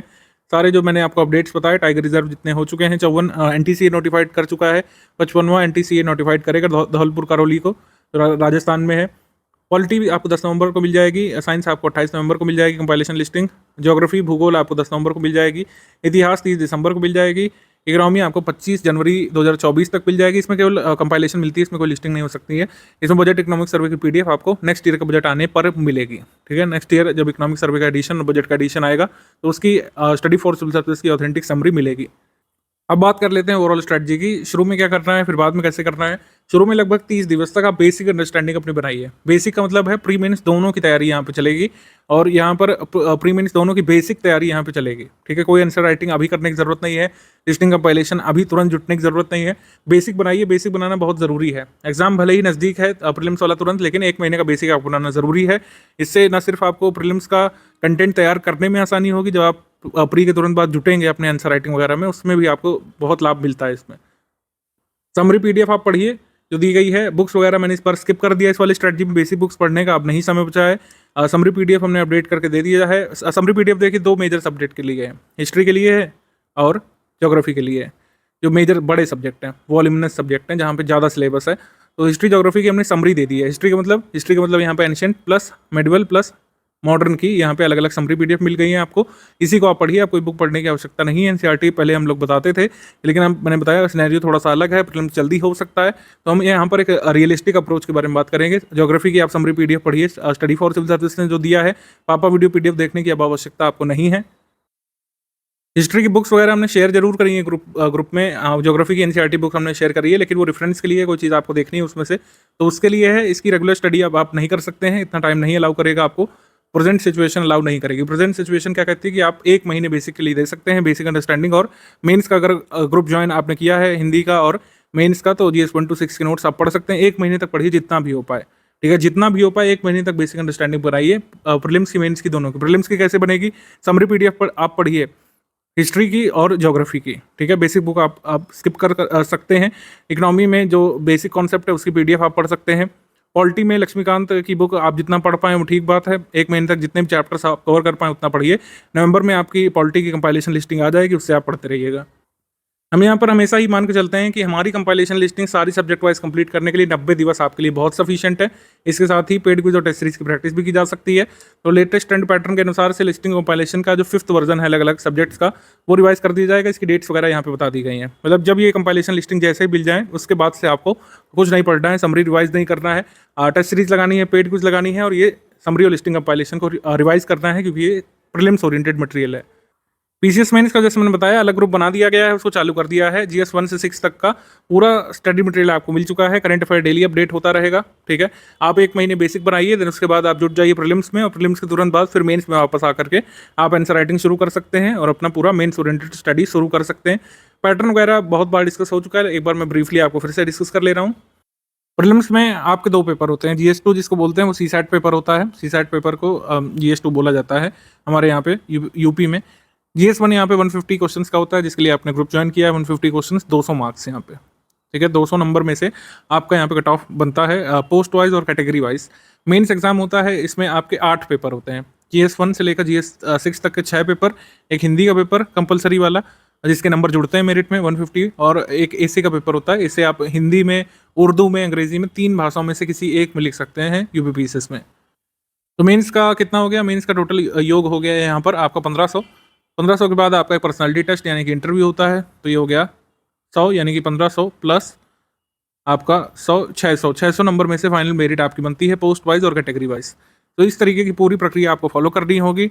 आप तीनों ही राउंड से गुजरेंगे देन आपको जो है कंसीडर किया जाएगा विभिन्न पोस्ट जो निकलेंगे 2024 में उसके लिए। ये सब जो पोस्ट हैं ये होती हैं हर साल, कुछ ना कुछ पोस्ट घट या बढ़ जाती हैं, ठीक है। तो ये सब पोस्ट हैं, कुछ पोस्ट को आप जानते हैं, deputy collector, deputy superintendent of police, DSP जिसको बोलते हैं, deputy collector, deputy superintendent of police, police अधीक्षक, खंड विकास अधिकारी, ब्लॉक डेवलपमेंट ऑफिसर जिसको कहते हैं, सहायक संभागीय परिवहन अधिकारी, सीटीओ होता है, केन ऑफिसर होता है, गन्ना अधिकारी जिसको बोलते हैं, जनाब नगर आयुक्त होते हैं, बेसिक शिक्षा अधिकारी बनते हैं, जिला विद्यालय निरीक्षक होते हैं, एसडीएम वाणिज्य कर अधिकारी। तो ऐसी तमाम पोस्ट यहाँ पे आती रहती हैं। ये पोस्ट वगैरह भरने को आपको मेंस एग्जाम क्लियर करने के बाद मिलता है, शुरू में कुछ नहीं भरा जाता है, ठीक है। कुछ लोग बहुत अति उत्साही होते हैं, एकदम प्रीलिम्स से ही पोस्ट के बारे में सोचने लगते हैं। मेंस देने के बाद आपको पोस्ट प्रेफरेंस वगैरह भराई जाती है यूपीपीएससी के द्वारा, ठीक है। उत्तर प्रदेश की टॉप पोस्ट यही वाली है, कोई भी पोस्ट छोटी नहीं अपने आप में। सभी की अलग अलग जो है पावर्स बेनिफिट्स हो सकते हैं, सैलरी हो सकती है, लेकिन ये समझिए कि कोई भी पोस्ट इसमें निचले स्तर की नहीं रखी गई है, ठीक है। यूपी आयोग है एक उत्तर प्रदेश में, जहाँ पर जो है जूनियर पोस्ट के लिए अलग से एग्जाम होते हैं। इसमें सारे जो पोस्ट हैं सारे एक अच्छे खासे पोस्ट हैं, किसी भी पोस्ट पर आप पहुँचे, बाद में आप अपर पोस्ट के लिए या फिर और प्रतिष्ठित पद के लिए तैयारी कर सकते हैं, वो आपका डिसीजन होता है। लेकिन कोई पोस्ट यहाँ पर छोटी पोस्ट नहीं है, ये ध्यान रखिए। अब बात कर लेते हैं सिलेबस की। सिलेबस बहुत छोटा सा दिया जाता है यूपीपीएससी में, अपेंडिक्स 5 में हर बार आ जाता है, लेकिन इसका कोई महत्व नहीं ज़्यादा रह गया है, क्योंकि सिलेबस एक जैसा लिख करके देते हैं। ज़्यादातर हमको आइडिया किससे मिलता है? प्रीवियस ईयर क्वेश्चन से मिलता है, ठीक है। मेरी एनालिसिस जो भी आप सुन रहे हो पीवाईक्यू पर आधारित है। पिछले सभी पीवाईक्यू यूपीपीएससी के आरओ के जितने भी अन्य एग्जाम यूपीपीएससी कराता है जिसमें जीएस करंट पूछता है, सबकी एनालिसिस को आधार बना करके पूरी स्ट्रेटजी हम बनाते हैं। लेकिन सिलेबस आपको देखना एक बार जरूर चाहिए। एक दो पैराग्राफ में इसको समाप्त किया गया है, जो बिंदु लिखे हैं उसको समझिए। यहाँ पे लिखा है राष्ट्रीय अंतर्राष्ट्रीय महत्व की समसामयिक घटनाएं, सबसे पहले इसी को लिख दिया है, तो हम ये मान के चलते हैं इंपॉर्टेंट है, और पीवाईक्यू देखकर भी पता चलता है कि एक इंपॉर्टेंट टॉपिक है। करंट अफेयर जो है पीसीएस एग्जाम में बहुत जरूरी होता है, वैसे भी किसी पीसीएस एग्जाम में कम जरूरी होता है, जैसे एमपीपीएससी में, वहाँ पे करंट अफेयर को भाव ही नहीं देते हैं ज़्यादा। लेकिन यूपीपीएससी का जो पेपर है इसमें 40% पेपर, मैं सभी की बात कर रहा हूँ, प्री मेंस सब मिला करके 40% से ज़्यादा वेटेज आप करंट अफेयर का ही पाएंगे, ठीक है। चाहे आप ऐसे देख लें, यहाँ पे ऐसे भी करंट अफेयर से लिंक होकर टॉपिक्स होते हैं, जीएस के आप देख लें, पॉइंट्स देख लें, प्रीलिम्स पूरा देख लें, 40% प्लस यहाँ पे वेटेज करंट अफेयर का होता है। यानी यहाँ पे लिखा हुआ है भारत का इतिहास और भारतीय राष्ट्रीय आंदोलन, यानी कि आपको एंशिएंट, मिडिवल, मॉडर्न तीनों ही कवर करना होता है। और भारत और वैश्विक भूगोल लिखा हुआ है, भौतिक, सामाजिक और आर्थिक भूगोल तीनों तरीके का आपको कवर करना है। Physical geography, social geography, economic geography का यहाँ पे कवर करना है। अच्छा, मैंने कहा कि ज़्यादा आइडिया नहीं मिलता, जैसे ह्यूमन ज्योग्राफी से हर साल सवाल आते हैं, लेकिन अभी तक इन्होंने मेंशन नहीं किया है, ठीक है। ह्यूमन ज्योग्राफी से भी सवाल आते हैं, तो मैंने बताया ज़्यादातर आइडिया हमको पीवाईक्यू देखने से मिलता है। अब जैसे सतत विकास, लक्ष्य और गरीबी, ये जो तो टॉपिक्स लिख दिए हैं, इससे 2 से 4 सवाल हर साल आते ही आते हैं, ठीक है। तो ये थोड़ा सा सिलेबस देखने से हमको आइडिया मिलता है। जनसांख्यिकी, सामाजिक क्षेत्र के इनिशिएटिव, पर्यावरण पारिस्थितिकी संबंधी सामान्य विषय, जैव विविधता, जलवायु परिवर्तन, इस विषय में विशेषज्ञता की आवश्यकता नहीं है। ये थोड़ा सा मिथ है, ये मिथ जितना जल्दी आप दूर कर लें उतना अच्छा है। यहाँ पे लिखा जरूर हुआ है, लेकिन ये छलावा टाइप का प्रतीत होता है मुझे। Environmental ecology, biodiversity, climate change that do not require subject specialisation, ऐसा लिखा है, लेकिन सब्जेक्ट स्पेशलाइजेशन लेवल के सवाल आते हैं। खैर वो सब हमारा एरिया है, हमारा डोमेन है, हमारे साथ आ गए तो सब्जेक्ट स्पेशलाइजेशन आपको करा देंगे, आपको पता भी नहीं चलेगा, ठीक है। आप सब्जेक्ट स्पेशलाइजेशन से भी ऊंचे लेवल के क्वेश्चंस को आंसर करने योग्य हो जाएंगे हमारे स्टडी मटेरियल पढ़ने के बाद, हमारे प्रैक्टिस रिसोर्सेज को फॉलो करने के बाद। जनरल साइंस यहाँ पे लिखा हुआ है, प्रीलिम्स में जनरल साइंस आती है और मेंस में साइंस टेक्नोलॉजी आती है, ये बहुत ध्यान रखना जरूरी है। साइंस एंड टेक्नोलॉजी ये आपकी आती है मेंस में, ठीक है। जबकि यूपीएससी में क्या होता है, यूपीएससी में प्रीलिम्स में भी साइंस टेक आती है। सामान्य विज्ञान आता है आपका प्रारंभिक परीक्षा में, यूपीपीएससी में ध्यान रखना है। मुख्य परीक्षा में विज्ञान प्रौद्योगिकी यानी कि साइंस टेक्नोलॉजी आती है, बहुत ध्यान रखने वाली बात है। थोड़ा सा मैं आपको एग्जाम्पल देता हूँ, आप समझ जाएंगे क्या अंतर होता है दोनों में। तो जनरल साइंस का सवाल ये हुआ कि कौन सी गैस जो है पोटैटो चिप्स के पैकेट में फिल करेंगे। ये सवाल अगर आपका प्रीलिम्स में आता है तो इसको हम लोग कहेंगे जनरल साइंस का सवाल है। लेकिन अगर मेंस के GS3 में ये पूछ लिया जाता है कि explain the uses of digital infrastructure in disaster management, तब ये सवाल जो है जनरल साइंस का नहीं बचा, ये हो गया साइंस टेक्नोलॉजी का। ठीक है, तो इस तरीके से हम रिलेट कर सकते हैं कि मेंस की डिमांड अलग है साइंस के टर्म्स में, साइंस टेक पूछी जाएगी और प्रीलिम्स में बेसिक साइंस ही अभी तक पूछी जा रही है। अगर साइंस टेक थोड़ी बहुत आती भी है प्रीलिम्स में तो वो करंट अफेयर से हमारे मंथली प्री स्पेशल वाले से कवर हो जाएगी। सतत विकास, गरीबी, अंतर्विष्ट जनसांख्यिकी, सामाजिक क्षेत्र के इनिशिएटिव, अभ्यर्थियों को परीक्षण, जनसंख्या, पर्यावरण, नगरीकरण की समस्या, उनके संबंध में जानकारी होनी चाहिए, यहाँ पे लिखा हुआ है। इसके बाद सामान्य विज्ञान में लिखा हुआ अपेक्षित होगा कि उत्तर प्रदेश के विशेष परिप्रेक्ष्य में सामान्य परिचय हो उनको। जितने भी ऊपर चीज़ें लिखी हुई हैं, साइंस टेक हो चाहे आपका हिस्ट्री ज्योग्राफी हो, उत्तर प्रदेश के स्पेशल रेफरेंस में उनकी जानकारी अपेक्षित है। तो इसी वजह से यूपी करंट जो है हर मंथ दिया जा रहा है। यूपी स्टैटिक जीके आपको दे दिया गया है यूपी के स्टैटिक के बारे में। इसमें यूपी स्टैटिक जीके अपने आप में स्टैटिक जानकारी के लिए सफिशिएंट है। स्टैटिक हम किसको कह रहे हैं? जिसके बदलने की संभावना नहीं है। ठीक है, स्टैटिक का मतलब हो गया कि जो खुदाई में उत्तर प्रदेश में चीज़ें मिली हैं, एक्सकवेशन से उत्तर प्रदेश में पास्ट में हुए हैं, वो तो बदल नहीं जाएंगे अब। ठीक है, उस पर अगर कोई रिपोर्ट आ जाती है तो वो बदल जाएगी। वो कहाँ पे कवर होगी? वो आपकी कवर होगी मंथली करंट अफेयर में, यूपी करंट जो दिया जाता है उसमें। तो स्टैटिक चीज़ें हिस्ट्री हो गई, ज्योग्राफी हो गई, पॉलिटिकल इवेंट्स जो पास्ट में हो चुके हैं वो हमने कवर कर लिए हैं। स्टैटिक में उतना सफिशिएंट है। जो करंट आता है आपका यूपी करंट हर मंथ, उसको फॉलो करते रहिए। हालांकि एक यहाँ पे एडवांटेज है, अभी तक भी पिछले रीसेंट ट्रेंड और पैटर्न को देखते हुए भी अभी 5% से ज़्यादा वेटेज है नहीं उत्तर प्रदेश का। ओवरऑल उत्तर प्रदेश के जीके करंट सब मिला के जो सवाल आते हैं वो 5% से भी कम ही रहे हैं 150 क्वेश्चंस में, अगर हम सिर्फ प्रीलिम्स की बात करें। मेंस में तो पूरे 2 पेपर जुड़ गए हैं, उन तो अलग सिनेरियो है। पेपर 2 आपका सीसैट है। सीसैट में कई लोग बड़ी आसानी से पास हो जाते हैं बिना किसी कोचिंग लिए हुए, बिना कोई खास एफर्ट किए हुए, और कुछ लोग काफ़ी मुश्किलात का सामना करते हैं, उनको मुश्किलों का सामना करना पड़ता है। तो ये थोड़ा सा अवेयरनेस की यहाँ पे ज़रूरत है। अगर आप किसी ऐसे बैकग्राउंड से आते हैं जहाँ पर आपका मैथ्स विशेषज्ञता का विषय रहा हो, हिंदी रहा हो, इंग्लिश रहा हो, थोड़ी मेहनत करके PYQ वगैरह देख करके आप बिना किसी विशिष्ट तैयारी के इसमें क्वालिफाइंग अंक ला सकते हैं, बहुत ज़्यादा बिना कोई एफर्ट किए हुए। लेकिन थोड़ा एफर्ट जब हम जरूर आपसे कराएंगे, जो फ्रेशर्स हैं आप नहीं सोच रहे हैं, तो इसमें क्या क्या चीज़ें आती हैं? इसमें बहुत सारी चीज़ें आती हैं, जैसे अंकगणित इसमें आती है। ठीक है, मैंने कि मैथ्स आएगी इसमें, कॉम्प्रिहेंशन जैसे इसमें आएगा, लॉजिकल रीजनिंग, एनालिटिकल एबिलिटी यहाँ पे आपकी चेक होगी, मेंटल एबिलिटी चेक होगी, स्टैटिस्टिक्स यहाँ पे चेक होगा, और क्लास 10th लेवल की इंग्लिश, क्लास 10th लेवल की अंग्रेजी। तो इन सब टॉपिक्स को मिला करके 100 क्वेश्चन का ये पेपर बनता है। 200 मार्क्स का होता है। इसमें आपको 33% यहाँ पे लाने होते हैं। 66 नंबर आप ले आए तो काम खत्म। अगर यहाँ पे 66 की जगह 166 भी ले आए तो उसका कोई लाभ नहीं मिलता है, और 66 लाने से कोई हानि नहीं होती। क्वालिफाइंग पेपर को मिला करके आपको इसको निश्चित तौर पर क्वालिफाई जरूर करना पड़ता है। इसके मार्क्स जो है मेरिट एस्टिमेशन में, प्रीलिम्स के मेरिट एस्टिमेशन में या मेंस में कहीं पर भी काम नहीं आते हैं। सिलेबस देखिए यहाँ पे लिखा हुआ है। सिलेबस यहाँ पे अरिथमेटिक का है। जिन लोगों का मैथ्स बैकग्राउंड है, इन सारे टॉपिक से आप 2-4 रहे होंगे। नहीं मैथ्स बैकग्राउंड है, आपका आर्ट बैकग्राउंड है, तो आप जो है अंग्रेजी या हिंदी विषय से 2-4 रहे होंगे, क्योंकि क्लास 10th लेवल तक का ही है यहाँ पे। बहुत मैं मुश्किल इसको नहीं मानता हूँ, लेकिन हाँ अवेयर रहना है आपको PYQ जरूर सॉल्व करना चाहिए इसमें। कई सारे लोग तो सिर्फ PYQ का एनालिसिस करके पिछले 5 वर्षों के इसको सॉल्व करते रहे हैं पेपर को। लेकिन अगर आप मतलब पुख्ता तैयारी रखना चाहते हैं तो एक मंथ में जो हम आपको सीसैट प्रैक्टिस कराएंगे, मंथली सीसैट आपकी जो प्रैक्टिस चल रही है उसको में आपको पार्टिसिपेट करते रहना चाहिए। PYQ अभी से सारे देख डालिए, और जो बेसिक स्टडी मटेरियल हम आपको हिंदी और अंग्रेजी का शेयर करेंगे उसको आप पढ़ डालिएगा, उससे आपका कंप्लीट हो जाएगा। PYQ और प्रैक्टिस से 2 यहाँ पे चीज़ें करनी है। स्टडी मटेरियल हमने बेसिक आपको दे दिया है, उसका रिवीजन कर लीजिए आप हिंदी और इंग्लिश का, और इतना आप कर ले जाएंगे कि आराम से इसमें क्वालिफाइंग नंबर आराम से निकाल ले जाएं। ठीक है, थोड़ा सा याद करने वाली चीज़ें हैं, सामान्य हिंदी में और अंग्रेजी में थोड़ा सा आपको एफर्ट देना चाहिए। एक वीक में एक बार आप समय निकालिए कम से कम 1-2 घंटे का, कि आज हमको सीसैट पढ़ना है। अगर इतनी रेगुलरिटी आप बना करके ले गए एग्जाम तक आज से भी, अभी से भी, तो भी सीसैट में बिना कोई भारी मुश्किल के इसमें अपना जो ये क्वालिफाइंग नंबर लाने होते हैं 33% वो क्लियर कर लेंगे।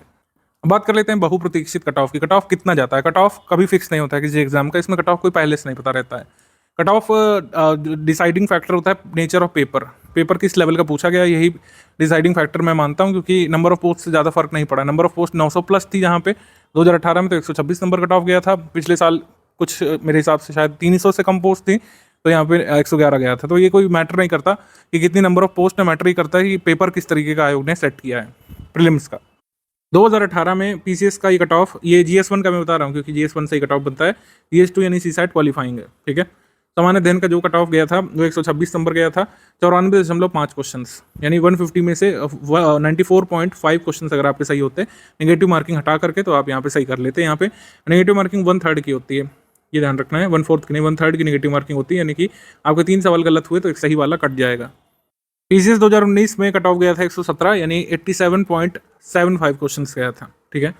अब पीसीएस 2020 में कम चला गया था, 110 क्वेश्चन यहाँ पे कट ऑफ गया था। 2021 में 115 क्वेश्चन का कट ऑफ गया था, 86.25, और पीसीएस 2022 में जो है 111 कट ऑफ गया था, 83.28, ठीक है। 2023 वाला आया नहीं है अभी, और इतनी जानकारी आपके लिए काफ़ी है। तो हमारा टारगेट क्या है? टारगेट देखिए, आप हमेशा ही हाई रखना चाहिए आपको, हमेशा ही सभी एग्जाम में कहा जाता है टारगेट हाई रखना चाहिए, क्योंकि नेगेटिव मार्किंग भी है, कई सारे क्वेश्चन डिस्प्यूटेड निकल जाते हैं कई बार आयोग के द्वारा खुद भी, तो एक मार्जिन लेकर के हमको चलना चाहिए। मार्जिन हमारा होना चाहिए 105 क्वेश्चन नेगेटिव मार्किंग हटा करके आउट ऑफ 150। हमारे स्टडी मटेरियल से आप कर सकते हैं, जब भी ये पेपर्स हुए 2018 के बाद से ही लगातार फुल फ्लेज्ड ग्रुप जब हमने चलाना शुरू किए, 125 से 120 क्वेश्चन आप 150 में से आसानी से कर सकते हैं। हमारे क्विज ग्रुप, टेस्ट सीरीज और लिस्टिंग कंपाइलेशन वगैरह सबको मिला करके, और ये हमने लगातार प्रूफ दिए हैं। थोड़ा बहुत आप एफिशिएंसी नहीं भी दिखा पाए, कई सारी चीज़ों में कंफ्यूज हुए, 2-4 क्वेश्चन डिस्प्यूटेड निकल गए, तब भी 105 तक आसानी से पहुंचा जा सकता है। ये बहुत ही सेफ स्पॉट होता है। मेरा तो कहना है, अगर 100 तक भी आप पहुंच गए आसानी से नेगेटिव मार्किंग हटा करके, डिस्प्यूटेड क्वेश्चन हटा करके, तो आप कट ऑफ आसानी से क्लियर कर सकते हैं, बिना किसी संशय के, बिना किसी जो है डर के तुरंत मेंस की तैयारी में लग सकते हैं प्रीलिम्स के अगले दिवस से ही, ठीक है। क्योंकि प्रीलिम्स के बाद ज़्यादा से ज़्यादा 100-110 दिवस का समय मिलता है आपको मेंस की प्रिपरेशन करने के लिए। प्रिपरेशन एक्चुअली होती नहीं है प्रीलिम्स के बाद, वो सीधे आंसर राइटिंग और प्रैक्टिस हो सकती है, तो उसमें कई सारे लोग टाइम वेस्ट अपना कर देते हैं अगर इतना टारगेट नहीं रखते हैं। टारगेट तो देखिए काफ़ी कम है, इतने में जो है कट ऑफ क्लियर हो जा रहा है इतने क्वेश्चन में। 84, 85, 86 समथिंग में आपका 87 में कट ऑफ क्लियर हो जा रहा है, लेकिन मैं हमेशा ही आपको कहूँगा कि 100+ का ही टारगेट आपको रखना है, क्योंकि कई सारे क्वेश्चन डिस्प्यूटेड निकल जाते हैं और सिनेरियो क्लियर नहीं हो पाता है जब तक टोटल आपका रिजल्ट नहीं आ जाता है। तो प्रीलिम्स एग्जाम के अगले दिन से ही आप मेंस में जुट सकें, आप कोशिश करिए 105 का टारगेट रखते हुए कम से कम 100+ क्वेश्चन जरूर निकालें नेगेटिव मार्किंग हटा करके, आउट ऑफ 150, और बिल्कुल लाए जा सकते हैं। जैसे मैंने बताया, जैसे मैंने प्रूफ दिया आपको टेलीग्राम में, आप हमारे लिस्टिंग कंपाइलेशन से, हमारे पेड क्विज और टेस्ट सीरीज से इतने क्वेश्चन आसानी से निकाल सकते हैं, ठीक है। थोड़ा बहुत एफिशिएंसी आपकी घट भी जाती, तब आप 100+ तक पहुंच सकते हैं। प्रीलिम्स पेपर के एनालिसिस यहाँ पे देख लेते हैं। 2023 से पीछे जाते हुए 2019 तक का हमने यहाँ पे कंपाइल किया है, जब से ट्रेंड और पैटर्न तेजी से बदलना शुरू हुआ है। तो इसमें अगर हम देखें तो हिस्ट्री का बहुत बड़ा पोर्शन होता है यहाँ पर। Ancient, medieval plus modern history को अगर मिला करके देखा जाए तो 1/6 क्वेश्चन हमेशा ही किसी न किसी फॉर्म में आपसे हिस्ट्री में पूछ लेंगे। तो 1/6 पेपर आपका हिस्ट्री से होता है, ये आप मान के चल सकते हैं। 15 क्वेश्चन यहाँ पर एंशिएंट प्लस मिडिवल से आए थे, 5 मिडिवल के क्वेश्चन, 10 एंशिएंट के क्वेश्चन, 11 मॉडर्न हिस्ट्री क्वेश्चन यहाँ पे आए थे। तो इस तरीके से ये मिथ यहाँ पे आपको डिबंक करने की ज़रूरत है कि केवल और केवल मॉडर्न हिस्ट्री पढ़ लो उतना ही सफिशिएंट हो। ऐसा नहीं है, आप इतने सारे क्वेश्चन छोड़ने का रिस्क नहीं ले सकते हैं। एटलीस्ट जितना आपको ग्रुप में कराया जाएगा, आपको समरी पीडीएफ पढ़ना है, लिस्टिंग कंपाइलेशन पढ़ना है हिस्ट्री की, जो आसानी से की जा सकती है बचे हुए दिनों में, और एक नहीं 3-4 बार पढ़ी जा सकती है। डेली अगर आप 6-7 घंटे दे रहे हैं तो जो मैं बताता जा रहा हूँ बहुत रियलिस्टिक टारगेट आपको बता रहा हूँ, सब किया जा सकता है। समरी पीडीएफ एक बार पढ़ी जा सकती है, लिस्टिंग कंपाइलेशन का 2 से 3 बार रिवीजन किया जा सकता है, और पेड क्विज के क्वेश्चन और टेस्ट सीरीज के क्वेश्चन आप लगा सकते हैं। तो जितने भी क्वेश्चन से हिस्ट्री में पूछेंगे उसका 95-90% क्वेश्चन आप आसानी से कर सकेंगे। जबकि ऐसा मतलब देखा गया है, या फिर कई लोगों ने इवन स्वीकारा भी है, किसी भी एक बुक से हिस्ट्री के 50% क्वेश्चन भी आप हो सकता है ना निकाल पाएं, लेकिन हमने प्रूफ दिया लगातार हमारी summary PDF, listing compilation PDF से आप 95+ क्वेश्चन कर सकते हैं। आशा ये है कि अगर 30 क्वेश्चन के करीब पूछे गए, 30-31 क्वेश्चन, तो 27-28+ क्वेश्चन आप कर सकेंगे हमारे कंटेंट को पढ़ने के बाद। और बिल्कुल सब चीज़ें अपडेट की जाएंगी। 5th एडिशन आएगा हिस्ट्री का, उसमें बहुत सारी चीज़ें अपडेट की जाएंगी। रिसेंट ट्रेंड पैटर्न के हिसाब से जो कुछ नए तथ्य पूछे जा रहे हैं हिस्ट्री में, सबको शामिल किया जाएगा, और इसका वीडियो भी आएगा हमारे मतलब फ्री वाले सब्सक्राइबर्स के लिए, उसके लिए आप बेफिक्र रहिए। तो मैं यहाँ पर बता रहा था 15 ये, 10 ये, तो कुल मिलाकर 25, और ये 11, तो कुल मिलाकर कितने क्वेश्चन आए आपके?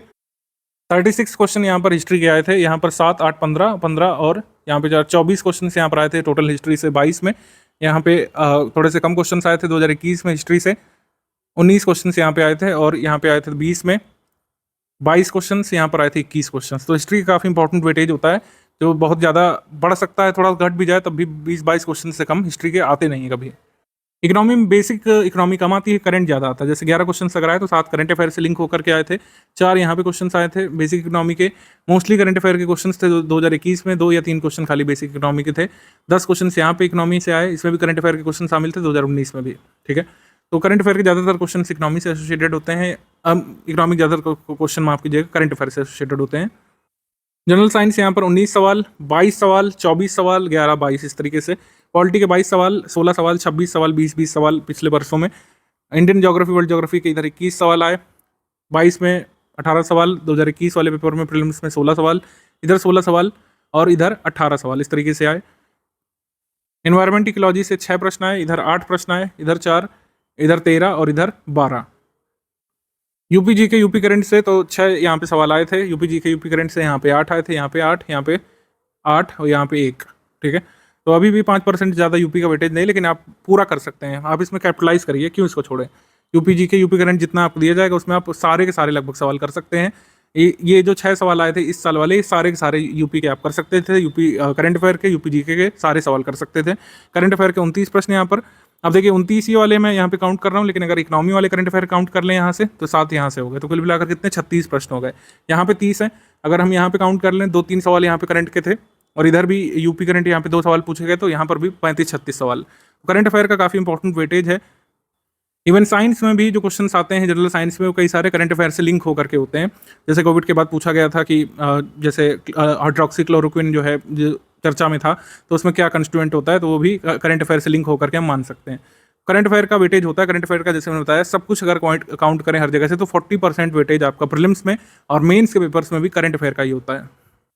Miscellaneous topics study for civil service हर साल अपडेट करके देता है आपको। ये काफ़ी स्कोरिंग टॉपिक होते हैं, क्योंकि बहुत कम नंबर ऑफ पेजेस पढ़ करके आप बहुत अच्छे नंबर ऑफ क्वेश्चंस यहाँ पे सही कर सकते हैं अपने। तो इसकी पीडीएफ आपको अभी तक अपडेटेड दे दी गई है एग्जाम से पहले, एग्जाम से करीब 25 दिवस पहले, 25 डेज प्रायर टू एग्जाम हम इसको अपडेट करते हैं। कोई भी जरूरी अपडेट आता है, कोई चीज़ें चेंज हो गई हो, डेटा बदल गया हो, प्रोडक्शन का वैल्यू चेंज हो गया हो, रिजर्व में कोई नया चीज़ आ गई हो, तो उसको हम अपडेट करके आपको देते हैं। नई रिपोर्ट का कोई भी डेटा होता है वो उसमें अपडेट करके आपको दिया जाता है। अभी तक जो दे दिया है उसको आप पढ़ते रहिए।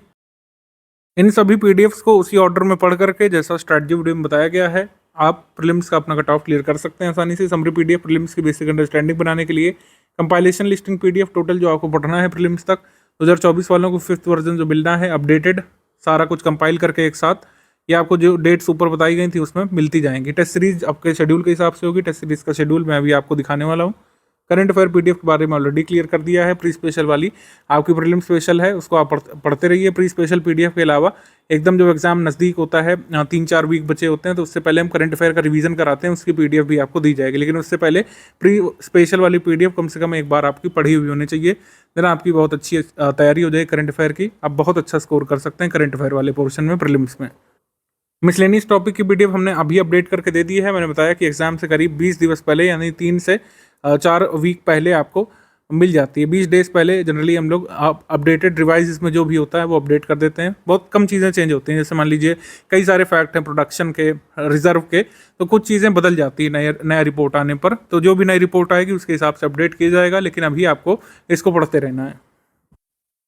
कुछ एमसीक्यू बैंक भी आपको दिए जाएंगे, आप उनकी प्रैक्टिस कर सकते हैं, लेकिन लिस्टिंग कंपाइलेशन प्रायोरिटी पर रहेगी। लिस्टिंग कंपाइलेशन पढ़ने के बाद आप जो है आप एमसीक्यू बैंक पर आइएगा।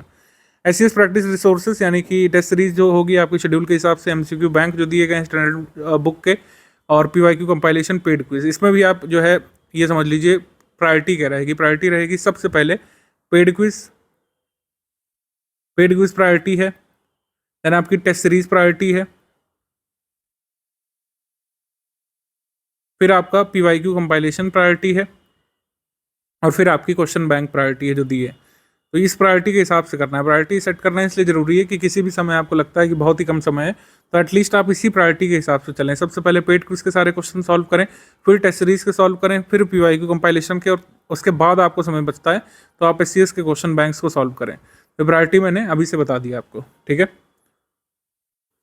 प्री और मेंस की तैयारी एक साथ होती है, लेकिन मैंने ग्रुप की शुरुआत में ही बता दिया है कि जब चीज़ें जो है एंटिसिपेटेड ढंग से नहीं होती तो हमको स्ट्रैटेजी में थोड़ा सा ट्विक करना पड़ता है, थोड़ा बदलाव यहाँ पे करना पड़ेगा, जो हम यहाँ पर कर रहे हैं। सभी विषयों के लिए बेसिक समझ विकसित करना आवश्यक है। बेसिक अंडरस्टैंडिंग के लिए एनसीईआरटी बुक्स पढ़ी जाती हैं, हमने पहले बताया है, लेकिन अब के सिनेरियो में एनसीईआरटी बुक आप नहीं पढ़ सकते हैं, इतना समय नहीं बचा है।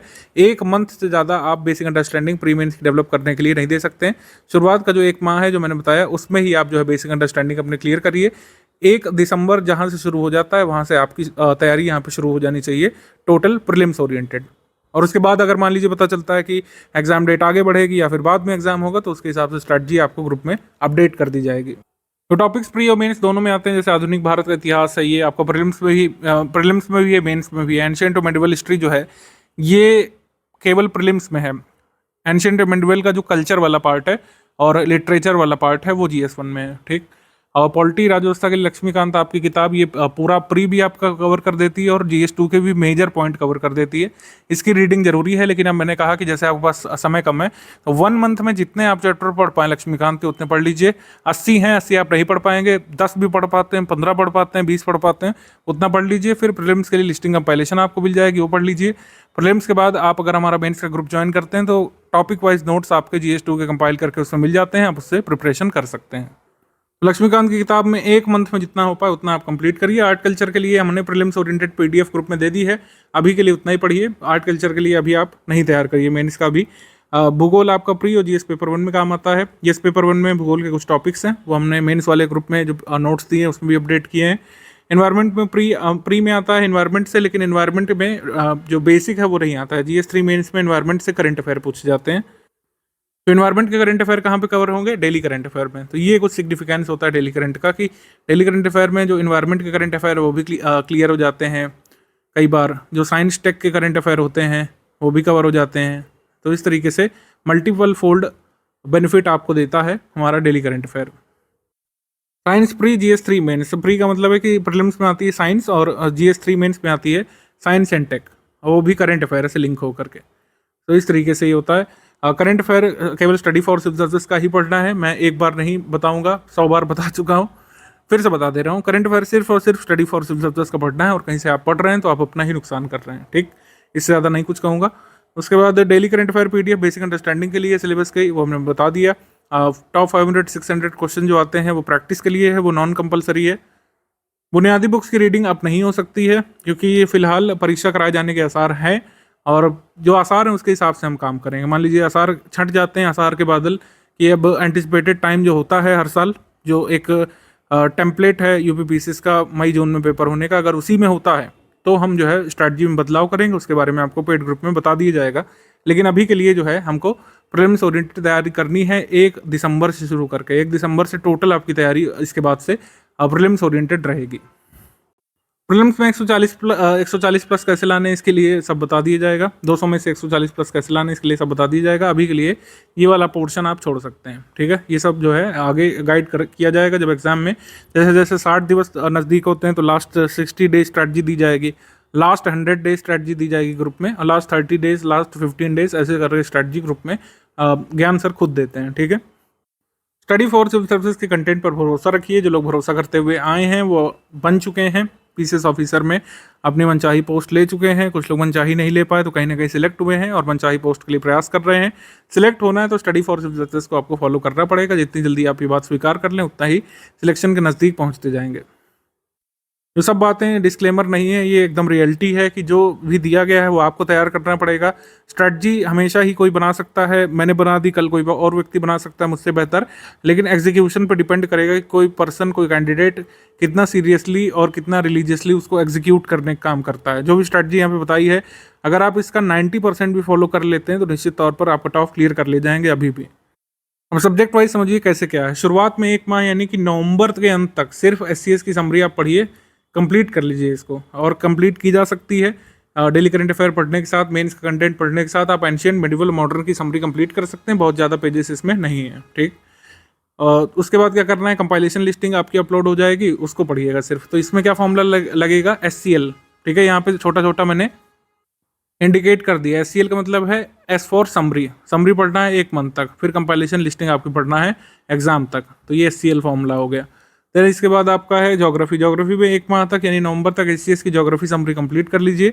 NCERT वैसे हम लोग रिकमेंड करते हैं 9 से 12 तक एटलीस्ट आपको पढ़ना चाहिए। आप पढ़ चुके हैं तो अच्छी बात है, नहीं भी पढ़ पाएँ तो कोई बात नहीं, SCS की ज्योग्राफी समरी आपको पढ़ना चाहिए, आपको कंप्लीट कर लेना है। लेकिन जैसे ही 1 दिसंबर होगा फिर तुरंत आपको कंपाइलेशन लिस्टिंग में जुट जाना है और उसको तैयार करना है एग्जाम तक। अब जैसे हिस्ट्री की जो है ये जनवरी में मिलेगी, तो आप क्या कर सकते हैं, समरी को 2 बार पढ़ सकते हैं, और क्या कर सकते हैं कि ज्योग्राफी और कंपाइलेशन लिस्टिंग जो मिलेगी ज्योग्राफी की, उसको 2 बार पढ़ सकते हैं। पॉलिटी में सिर्फ कंपाइलेशन लिस्टिंग मैं रिकमेंड करूंगा। आप पॉलिटी में आप जितना पढ़ पाएँ ठीक बात है, 1 महीने तक नहीं पढ़ पाएँ तो कोई बात नहीं। साइंस में जो है, साइंस का जो पापा वीडियो उसकी PDF दी है वही साइंस की समरी है एक्चुअली। साइंस के 600 क्वेश्चन हमने दे दिए हैं, प्रैक्टिस कर लें तो आप कर लीजिए 1 महीने तक।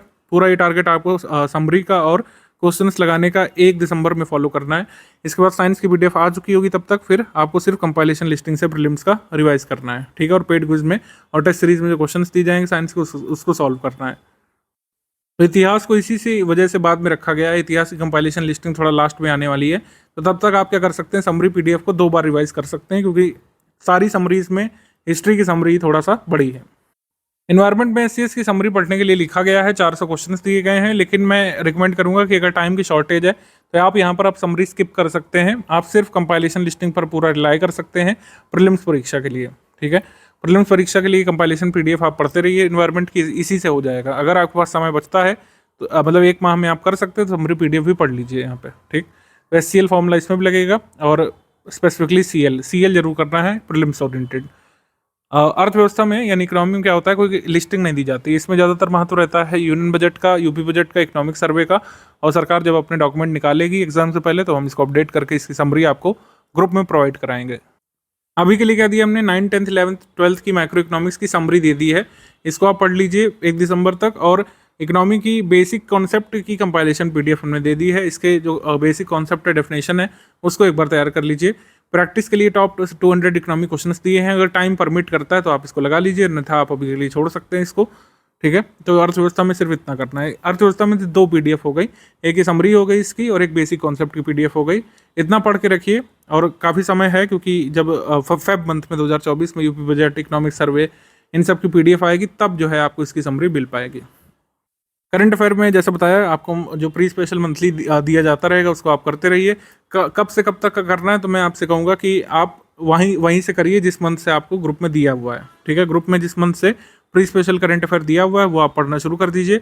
डेली का मंथली जो होता है, आप पुराने मंथ का अपने रिवाइज करिए, डेली का मंथली आप इसी मंथ से रिवाइज करिएगा, यानी कि आपका जो ये नवंबर मंथ का डेली का मंथली आएगा उसको आप पढ़िएगा। अभी डेली करंट अफेयर आप 1 माह तक अच्छे से पढ़ते रहिए, ठीक है। 1 माह तक डेली करंट अफेयर पढ़ते रहिए, उसके बाद का सिनेरियो बता दिया जाएगा कि कब आपको सिर्फ और सिर्फ प्री स्पेशल पीडीएफ पर फोकस करना है करंट में। मिसलेनियस टॉपिक्स के लिए मैं बता दे रहा हूँ कि अभी तक का अपडेट करके दे दिया गया है, इसके बाद का जो भी अपडेट होगा वो अलग से पीडीएफ आपको ग्रुप में मिल जाएगी। ये थोड़ा एग्जाम से पहले मिलता है, एग्जाम से 20-25 दिवस पहले आपको दिया जाएगा, ठीक। और यूपी स्पेशल में यूपी स्टैटिक जी के हमने दे दिया है, स्टैटिक का मतलब जो चीज़ें अब नहीं बदलने वाली है, और टॉप 500 यहाँ पे क्वेश्चन दे दिए हैं यूपी स्टैटिक जीके की प्रैक्टिस के लिए। और यूपी गवर्नमेंट स्कीम की पीडीएफ हमने दे दी है, इसके आगे के अपडेट कहाँ पर मिलेंगे, जो आपको करंट अफेयर दिया जाता है उत्तर प्रदेश का मंथली, उसमें मिलेंगे। बजट इकोनॉमिक सर्वे जब आएगा 2024 का, उसमें मिलेगा आपको इसकी समरी यूपी में। 20 section wise 15 full and test आपको मिलने वाले हैं। आपकी टेस्ट सीरीज 1 दिसंबर से हम यहाँ पे शुरू करेंगे, ठीक है। और ऐसा नहीं है कि एक बार टेस्ट अपलोड हो गया तो उसको बाद में अटेम्प्ट नहीं कर सकते हैं। अगर आपका 1 दिसंबर तक मान लीजिए एंशिएंट हिस्ट्री नहीं तैयार हो पाया, ठीक है, तो आप इसको बाद में भी अटेम्प्ट कर सकते हैं, ग्रुप में पीडीएफ रहेगी, ठीक है। ये पूरा ऑफलाइन फॉर्मेट में टेस्ट होता है, जैसे आपका पेपर होता है ऑफलाइन फॉर्मेट में, पीडीएफ फॉर्म में आपको क्वेश्चन पेपर दिया जाएगा और फिर बाद में आपको आंसर की दी जाएगी उसमें, जहाँ पर ज़रूरी होता है। रेलिवेंट एक्सप्लेनेशन भी गिवन रहता है, एक्सप्लेनेशन गिवन रहेगा, आंसर की गिवन रहेगी, आपको खुद से स्टॉप वॉच लगा के उसको लगाना पड़ेगा। 1 दिसंबर से शुरू होकर के टेस्ट आपका 28 फेब 2024 को खत्म होगा। ये सारी टेंटेटिव डेट्स हैं, इसमें कोई भी चेंज होगा तो आपको ग्रुप में बता दिया जाएगा। वैसे जिस भी डेट पर टेस्ट निर्धारित है 8 बजे टेस्ट की पीडीएफ पेड स्टडी मटेरियल वाले ग्रुप में मिल जाएगी आपको, उसी से आपको अटेम्प्ट करना होता है। ये कुछ टिप्स ज्ञान सर के टिप्स हैं, जैसे शुरू के 30 दिवस में आपको geography, polity, science, current, history की बेसिक अंडरस्टैंडिंग यहाँ पे डेवलप करनी है। 1 मंथ ही यहाँ पे मिल रहा है बेसिक के लिए, तो जितना हो पाए उतना कंप्लीट करिए। बाद में जो प्रीलिम्स ओरिएंटेड कंटेंट है, लिस्टिंग कंपाइलेशन जो डेट्स बताएं उस पर मिल जाएगा। जैसे ही लिस्टिंग कंपाइलेशन आपको मिल जाए, आप बेसिक कंप्लीट कर चुके हो, आपको तुरंत ही प्रीलिम्स की तैयारी के लिए अब लग जाना चाहिए। हाँ, इस बीच कोई अपडेट होता है, एग्जाम डेट फिर आगे बढ़ जाती है या फिर जो क्लैरिटी मिलती है एग्जाम डेट के बारे में, तो उस हिसाब से स्ट्रेटजी ग्रुप में बताई जाएगी। नोट्स कैसे बनाएं इसके बारे में देख लेते हैं। नोट्स आपको बनाने चाहिए, हर चीज़ को नोट्स नहीं बनाना है, लेकिन नोट्स मेकिंग की एक अच्छी आदत आपको डालनी है। आपको अपने अंदर एक क्वालिटी डेवलप करनी है नोट मेकर की, लेकिन ऐसा नहीं कि सारी चीज़ें नोट करनी है। काफ़ी सारे हमारे जो कंटेंट है वो ऑटोमेटिकली नोट्स फॉर्म में, तो उसका आप मल्टीपल रिवीजन करिए। थोड़ा सा मैं आपको एग्जाम्पल दे रहा हूँ। 21 अक्टूबर 2023 की डेली करंट अफेयर की पीडीएफ है, मान लेते हैं इसके हमको नोट तैयार करना है, तो कैसे करते हैं इसको। यहाँ पर टॉपिक्स दिए हुए हैं आपके, 4 से 5 से 6 तक टॉपिक्स हो सकते हैं डेली करंट अफेयर में। तो जैसे टॉपिक है working women in India, Bharat की कामकाजी महिलाएं, तो इसमें अगर हम देखें तो यहाँ पे पूरा सब बताया गया है क्या इशू है। Then current scenario and the challenges of presents, वर्तमान स्थिति उनके बाद में आने वाली चुनौतियाँ, unpaid work implication, traditional family model और उसकी लिमिटेशन, वुमेन के वर्क की वैल्यू भारत में नहीं की जाती, कोई ऐसा सिस्टम नहीं जिसमें ये कैलकुलेट की जा सके कि भारत में जो वुमेन हैं वो कितना कंट्रीब्यूशन देती हैं लेबर फोर्स में, जीडीपी में।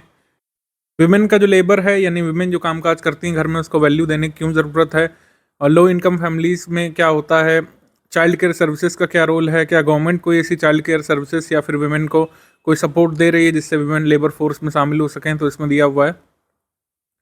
तो कुल मिलाकर टॉपिक आपका कितने करीब हो रहा है यहाँ पर, हाँ करीब ये जो है टॉपिक है 4.5 पेज का, 4.5-5 पेज का टॉपिक है। तो नोट मेकिंग का तरीका है कि आपको जो भी दिया हुआ है इसको पढ़ना है। मैं पूरा रीड नहीं करूँगा, ये मैं आपको एग्जाम्पल के तौर पर बता रहा हूँ कि अगर मैंने इसको पूरा रीड किया, 5 मिनट यहाँ पर समय लेंगे हम, 5 से 7 मिनट 10 मिनट तक का भी समय ले सकते हैं पहली बार पढ़ रहे हैं तो, और फिर हम इसकी नोट मेकिंग करेंगे।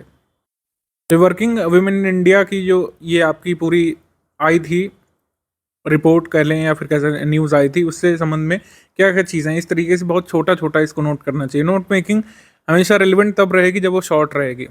नोट्स रेलिवेंट तब रहेंगे जब नोट्स शॉर्ट रहेंगे। नोट्स शॉर्ट कैसे रहेंगे, नोट्स शॉर्ट ऐसे रहेंगे जब आप उसमें वो चीज़ें डालेंगे जो आप एग्ज़ाम में यूज़ करने वाले हैं। एग्ज़ाम की एनालिसिस, पीवाईक्यू एनालिसिस आपको करना पड़ेगा, तभी आपके नोट्स बेहतर होते जाएंगे। पहला पेज लिख करके आप ये खुद से एक्सपेक्ट मत करिए कि आप बेहतर नोट्स बना पाएंगे। नोट मेकिंग जो है एक सतत प्रक्रिया है और आप जैसे जैसे बनाएंगे वैसे वैसे सीखेंगे।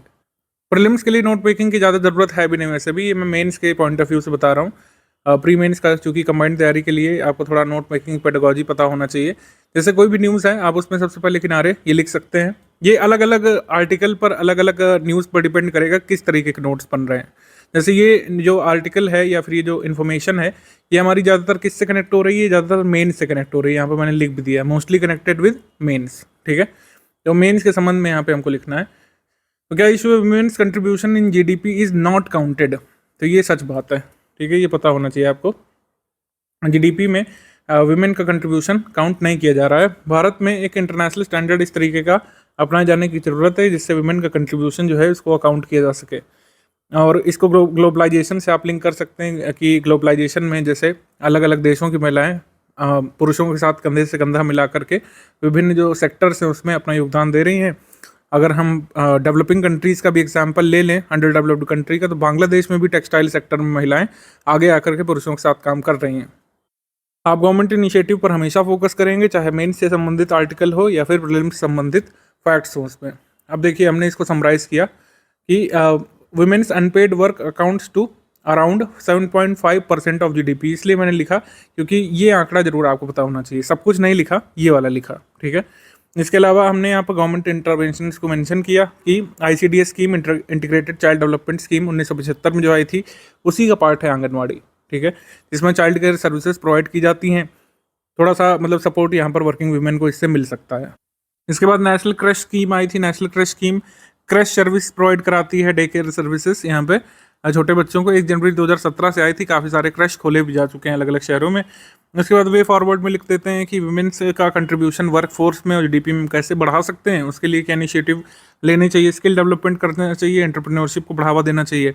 स्किल डेवलपमेंट एंटरप्रेन्योरशिप से संबंधित जो भी स्कीम आपको याद आ रही हो तो आप लिख सकते हैं। ये सब चीज़ें धीरे धीरे डेवलप होंगी, केवल एक एग्जांपल से मैं नहीं समझा सकता हूँ। जैसे स्किल डेवलपमेंट एंटरप्रेन्योरशिप के लिए तमाम स्कीमें हैं वुमेन्स के लिए, लेकिन वो आप तभी लिख पाएंगे जब आप बार बार अलग अलग जगह पे उन्हें पढ़ेंगे, ठीक है।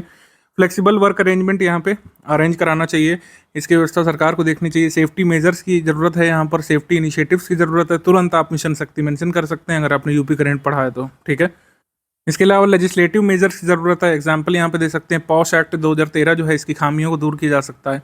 Protection of sexual harassment at work places act जो है, पॉश एक्ट 2013, इसके प्रोविजंस को और मजबूत किए जाने की ज़रूरत है। फाइनेंशियल इंक्लूजन किए जाने की ज़रूरत है। कौन कौन सी चीज़ें की जा रही हैं फाइनेंशियल इंक्लूजन के लिए, उसको 1-2 आप मेंशन कर सकते हैं। तो इस तरीके का नोट होना चाहिए कि अगर आप 21 अक्टूबर 2024 से किसी भी दिन के करंट अफेयर का नोट्स बनाएं तो वो एक पेज में आ जाए। ये मेरा पूरा पेज आप देख सकते हैं इस तरीके से।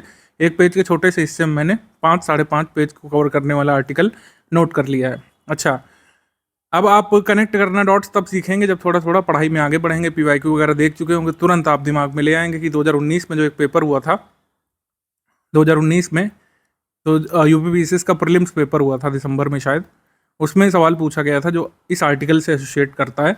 इसमें पूछा गया था कि हाल के वर्षों में महिलाओं की श्रम भागीदारी की दर में तेजी से गिरावट दर्ज की गई है। उसका कारण लिखा गया पारिवारिक आय में सुधार, शिक्षा में वृद्धि के कारण श्रम में भागीदारी दर में गिरावट आई है, जबकि ये गलत है। भागीदारी में गिरावट इसलिए आई है क्योंकि विमेन का ज़्यादातर समय जाता है घर के कामकाज में, ठीक है। तो इसका आंसर आया था बी, यानी कि ए और आर दोनों सही हैं, लेकिन आर ए की व्याख्या नहीं करता है। मतलब पारिवारिक आय में सुधार और शिक्षा में वृद्धि तो हुई है, लेकिन इसका श्रम में भागीदारी गिरावट से लेना देना नहीं है।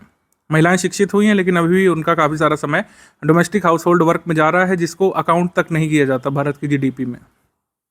और मेंस के पॉइंट ऑफ व्यू से कहीं ना कहीं आप इसमें ग्लोबलाइजेशन और रोल ऑफ वीमेन में लिख सकते हैं। जैसे पहली बार जब यूपीपीसीएस 2019 का मेंस पेपर हुआ था तो ग्लोबलाइजेशन और चेंजिंग रोल ऑफ वुमेन के बारे में पूछा गया था, उसमें आप ये चीज़ मेंशन कर सकते थे कहीं ना कहीं। तो इस तरीके से डॉट्स को कनेक्ट करना आप धीरे धीरे सीखेंगे। एक ही दिन में कुछ नहीं होगा, लेकिन इस तरीके की स्किल्स डेवलप करने से आप बहुत सारी चीज़ें सीख सकते हैं, ठीक है। तो इस तरीके से डॉट्स को कनेक्ट करना आपको सीखना है। इतने ही जगह पर नोट्स बनाइए केवल। थोड़ा सा समय जरूर लग सकता है शुरू में, जितना मैंने सजा के बनाया थोड़ा ज़्यादा टाइम लगा है, इसको आप कम समय में बना सकते हैं अपनी रफ कॉपी में। अगर कोई हमसे पूछे कि प्री स्पेशल करंट अफेयर जो दिया जाता है क्या उसके नोट्स बनाने ज़रूरी हैं, तो उसका उत्तर है नहीं। वो ऑलरेडी नोट्स फॉर्म में है, उसका आप मल्टीपल टाइम्स रिवीजन करिए, ठीक है। मल्टीपल टाइम्स रिवीजन कर लीजिए उसको, आप प्रिंट लेकर रिवाइज कर लीजिए, ऑनलाइन रिवाइज कर लीजिए पीडीएफ व्यूअर से ओपन करके, लेकिन मेरे हिसाब से मल्टीपल रिवीजन उसमें सफिशिएंट है। हाँ, उसके और भी शॉर्ट करके आप उसको लिख सकते हैं इन्फॉर्मेशन को।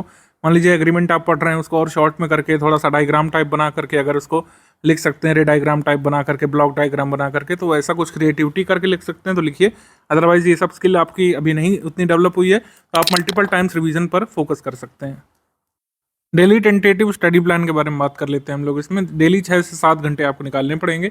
पहले 30 दिवस जो है इसमें प्री मेंस की बेसिक अंडरस्टैंडिंग आपको बनानी है, और हिस्ट्री समरी मैंने सब लिख दिया है। सारे सब्जेक्ट एक दिन में नहीं तैयार करने हैं, इसको जो है आप 2 टुकड़ों में यहाँ पे तोड़ सकते हैं यहाँ से, ठीक है।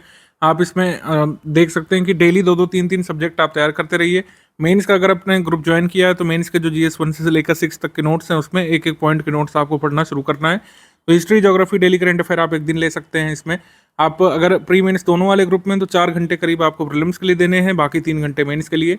डेली करंट अफेयर पढ़ने में आपको जो है 45 मिनट से ज़्यादा समय नहीं देना चाहिए। मैक्सिमम टाइम मैं बता रहा हूँ, इसको 30 मिनट में आसानी से कंप्लीट किया जा सकता है। शुरू में आप चाहें तो वीडियो की सहायता ले सकते हैं, वीडियो देखना कंपलसरी नहीं है, वीडियो चाहें तो आप देख सकते हैं एक बार समझने के लिए कि कैसे करंट अफेयर को कॉम्प्रीहेंड करना है। हिस्ट्री ज्योग्राफी की समरी में डेली 1 आर भी दे देंगे आप लोग, तो इसको कंप्लीट कर लेंगे मेरे हिसाब से 7 से 8 दिवस में।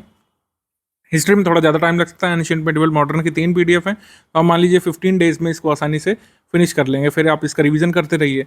ऐसे ही 1 आवर पढ़ेंगे तो मेरे हिसाब से 10 डेज में ये समरी खत्म कर लेंगे। फिर आप इसका रिवीजन करते रहिए जब तक कंपाइलेशन लिस्टिंग नहीं आ जा रही है। और डेली क्विज आपको सॉल्व करनी है। पेड क्विज आप सॉल्व करिए, करीब जो है 30 मिनट इसमें दीजिए, क्योंकि पुराने क्वेश्चंस भी अपलोड हो चुके हैं, उनका बैकलॉग आप क्लियर करिए, ठीक है। जैसे जैसे समरी कंपाइलेशन मतलब समरी ये पढ़ते जाएंगे, हिस्ट्री ज्योग्राफी की डेली करंट अफेयर पढ़ते जाएंगे, मंथली करंट अफेयर पढ़ते जाएंगे पुराना, तो इस तरीके से आप क्विज सॉल्व करते हुए इनका रिवीजन भी करने लगेंगे। बेसिक कॉन्सेप्ट और जो आपकी डेफिनेशंस वाली PDF है, मतलब जो इकोनॉमी की जो बेसिक कंसेप्ट की कंपाइलेशन है, प्लस जो इकोनॉमी बुक्स की जो समरी है उसको कंप्लीट करने में अगर आप डेली 30 मिनट भी देंगे तो विद इन 10 to 12 डेज आप इसको कंप्लीट कर लेंगे, ठीक है। मिसलेनियस PDF जो है आप इस थोड़ा थोड़ा अभी पढ़ना शुरू कर सकते हैं, ज़्यादा पेजेस नहीं है, लेकिन मिसलेनियस PDF में डेटा काफ़ी, तो इसमें रिवीजन की आपको ज़रूरत पड़ेगी। तो इस तरीके का एक रफ टेंटेटिव टाइम प्लान आप बना सकते हैं। इसमें मैंने बताया कि जितना आप यहाँ पे खुद को जो है एफर्ट दे पाएँ, खुद का एफर्ट आप जितना दे पाएँ, डेली 4 सब्जेक्ट में 3 सब्जेक्ट में, इस तरीके से आप बना सकते हैं। मंथली करंट अफेयर की 1 मंथ की PDF कंप्लीट करने में आपको 2 से 3 दिवस लग जाएंगे, अगर आप डेली उसमें 30 मिनट देते हैं तो इस तरीके का आप एक रफ प्लान यहाँ पे बना सकते हैं। कुछ लोग क्या करते हैं, इससे बिल्कुल अलग चले जाते हैं। वो पहले एक सब्जेक्ट कंप्लीट करते हैं, हिस्ट्री, फिर ज्योग्राफी करते हैं, फिर मंथली करंट अफेयर करते हैं, फिर मिसलेनियस। अगर आप उसमें झेल पाते हैं, ऐसा झेल पाते हैं, तो आप खुद भी ये वाला फॉलो कर सकते हैं। मैं ज़रूरी नहीं मैं कहूँगा कि इसी टाइम प्लान को फॉलो किया जाए, ये कंपलसरी नहीं कि इस टाइम प्लान को फॉलो करें, लेकिन डेली 6 से 7 घंटे आपको निकालने ज़रूरी हैं। आप अपने टाइम प्लान में ज़रूरी बदलाव अपने कह सकते हैं अंडरस्टैंडिंग के हिसाब से, अपनी स्किल्स के हिसाब से और अपने सुविधा के हिसाब से कर सकते हैं। जब एग्ज़ाम डेट आपको पता चली जाएगी न्यू ईयर तक, फिर आपके जब 90 डेज बचे हों एग्ज़ाम डेट से, फिर आपको तुरंत उसमें मिशन मोड पर सिर्फ कंपाइलेशन लिस्टिंग PDF पर और टेस्ट सीरीज पेड क्विज को सॉल्व करने पर लग जाना है। हमेशा ध्यान रखना है आपको कि इसमें आपका सेक्रीफाइस लगेगा, हार्डवर्क तो लगेगा ही लगेगा, आपको एफर्ट यहाँ पे देते रहना पड़ेगा। और PCS की तैयारी और PCS का सपना देखना, उसकी तैयारी करने के बारे में सोचना बहुत आसान है। तैयारी के दौरान जो है पेशेंस बनाए रखना बहुत ज़रूरी है। तैयारी आपका पेशेंस टेस्ट करेगी पूरा पोस्ट तक पहुंचने तक। कई बार आप टूटेंगे, बिखरेंगे, लेकिन अपने आप को समेट कर आपको फिर उठ खड़े होना है। ऐसा बार बार करना पड़ेगा, ठीक है। कभी हमारी टीम सपोर्ट कर सकती है, कभी आपके घर वाले सपोर्ट कर सकते हैं। हमारी टीम आपको गाइडेंस लगातार देती रहेगी, इसमें कोई दो राय नहीं रहेगी। लेकिन अगर आपको लगता है कि 10 पन्ने के नोट्स पढ़ के या फिर कोई जादू की छड़ी घुमा के अगर आपको PCS पोस्ट तक कोई पहुंचा सकता है, तो ये गफलत आपकी जल्द दूर हो सकती है, ठीक है। मतलब इस एग्ज़ाम के बाद तो हो ही जाएगी। सब्स्टिट्यूट नहीं हार्डवर्क का, हार्डवर्क तो करना ही पड़ेगा। जितना बताया गया है एटलीस्ट इतना तो करना पड़ेगा। इस पूरे स्ट्रैटेजी वीडियो का सार ये है, जो बताया गया है वो करना पड़ेगा। जो लोग बताए हुए को मान चुके हैं वो लगभग सिलेक्ट हो चुके हैं या फिर इस साल होने के कगार पे हैं। आप भी उसी कह सकते हैं उसी रेस में आ सकते हैं, उन्हीं की लिस्ट में आ सकते हैं आप भी। लेकिन वही बात है कि फॉर्मूला बहुत सिंपल सा है। फॉर्मूला अप्लाई करने में जो कठिनाइयाँ हैं वो झेलते हुए जो लोग वहाँ पे पहुँचेंगे वो सक्सीड करेंगे। रेगुलरिटी कंटिन्यूटी बना के रखना आपके लिए बेहद ज़रूरी है। चाहे कितना भी कुछ भी हो जाए, बर्थडे हो, खुद का बर्थडे हो, पेरेंट्स में से किसी का बर्थडे हो, घर वालों में से किसी का बर्थडे हो, आपके आइडल में से किसी का बर्थडे हो, कुछ ना कुछ तो आपको जरूर पढ़ना है। आपको ये कोशिश करनी है कि कुछ नहीं पढ़ा तो चलो मंथली करंट अफेयर का हमने आधा जो है PDF उसको स्टडी कर लिया। हमने आज पेड क्विज के करीब 50 सवाल 40 सवाल लगा लिए, ठीक है। बिल्कुल खलिहर दिन नहीं जाना चाहिए, ठीक है। आपको कुछ ना कुछ प्रोडक्टिव रहना है। प्रोडक्टिविटी जो है इस पूरे तैयारी की रहेगी। मेंबर्स के कई सारे डाउट हो सकते हैं। मैंने शुरुआत में बताया था जिन लोगों ने फुल पेड ग्रुप लिया है, यानी कि आपका डाउट क्लियरेंस वाला ग्रुप भी साथ में है स्टडी मटेरियल वाले ग्रुप के साथ, तो अपने डाउट जो है डिस्कशन ग्रुप में पूछ सकते हैं। डिस्कशन ग्रुप का मतलब डाउट क्लियरेंस वाला ग्रुप, ये दोनों एक दूसरे के पर्यायवाची मानिए। और डाउट क्लियरेंस वाले ग्रुप में आप अपने डाउट पूछ सकते हैं। कोई भी आपका डाउट है वो सिलेबस से एसोसिएटेड होना चाहिए। प्रीलिम्स UPPCS सिलेबस से एसोसिएटेड की कोई भी डाउट जो है उसको छोड़ा नहीं जाएगा। कोई भी आपका कन्फ्यूज़न है, आपका कोई इन्फॉर्मेशन चाहिए उससे एसोसिएटेड, कोई फैक्ट है, कोई PYQ है, किसी डेट में आपको कन्फ्यूज़न है, किसी डेफिनेशन में कन्फ्यूज़न है, कॉन्सेप्ट में कन्फ्यूज़न है, तो आप वहाँ पर तुरंत पूछ सकते हैं। डाउट जो है आपको लिख करके पूछना पड़ेगा। वॉइस मैसेज में मेंबर्स को नहीं अलाउ हुआ है अभी ये डाउट पूछना। आप लिख करके, फ़ोटो भेज करके अपने डाउट पूछ सकते हैं, लिंक भेज करके डाउट पूछ सकते हैं। आपके डाउट्स को विदिन 6 आवर यहाँ पे सॉल्व किया जाएगा। विदिन 6 आवर्स यानी 6 घंटे के भीतर। दिन के समय पूछते हैं तो लगभग 5 मिनट आपका टाइम रहता है, वेटिंग टाइम। 5 मिनट के भीतर आपको तुरंत रिप्लाई वहाँ पे दिया जाता है, ठीक है। और बाकी जिन लोगों ने फुल पेड ग्रुप नहीं लिया है, कोई अदर ग्रुप है आपके पास, ओनली स्टडी मटेरियल का ग्रुप है, ओनली टेस्ट सीरीज है, ओनली करंट अफेयर वाला ग्रुप है, जिसमें भी डिस्कशन ग्रुप की सुविधा नहीं मिलती है, तो आप ज्ञान सर के व्हाट्सएप नंबर पर अपना डाउट भेज सकते हैं। ये हमारा नंबर, मतलब ज्ञान सर का व्हाट्सएप नंबर है, पर्सनल नंबर है ये। तो केवल इसमें टेक्स्ट मैसेज के माध्यम से आप जो है डाउट भेज सकते हैं। केवल टेक्स्ट मैसेज के माध्यम से यहाँ पे डाउट भेजिएगा और आपका जवाब यहाँ पे दिया जाएगा निश्चित तौर पर। विदिन 24 आवर आपका जवाब यहाँ पे दिया जाएगा। अब आप वीडियो नंबर 2 देख लीजिए, पेड ग्रुप में स्टडी मटेरियल कैसे देखें वाला वीडियो। लगभग सारी चीज़ें मैंने क्लियर कर दी हैं। स्ट्रैटेजी से एसोसिएटेड कोई भी डाउट है डिस्कशन ग्रुप में आप उससे पूछ सकते हैं।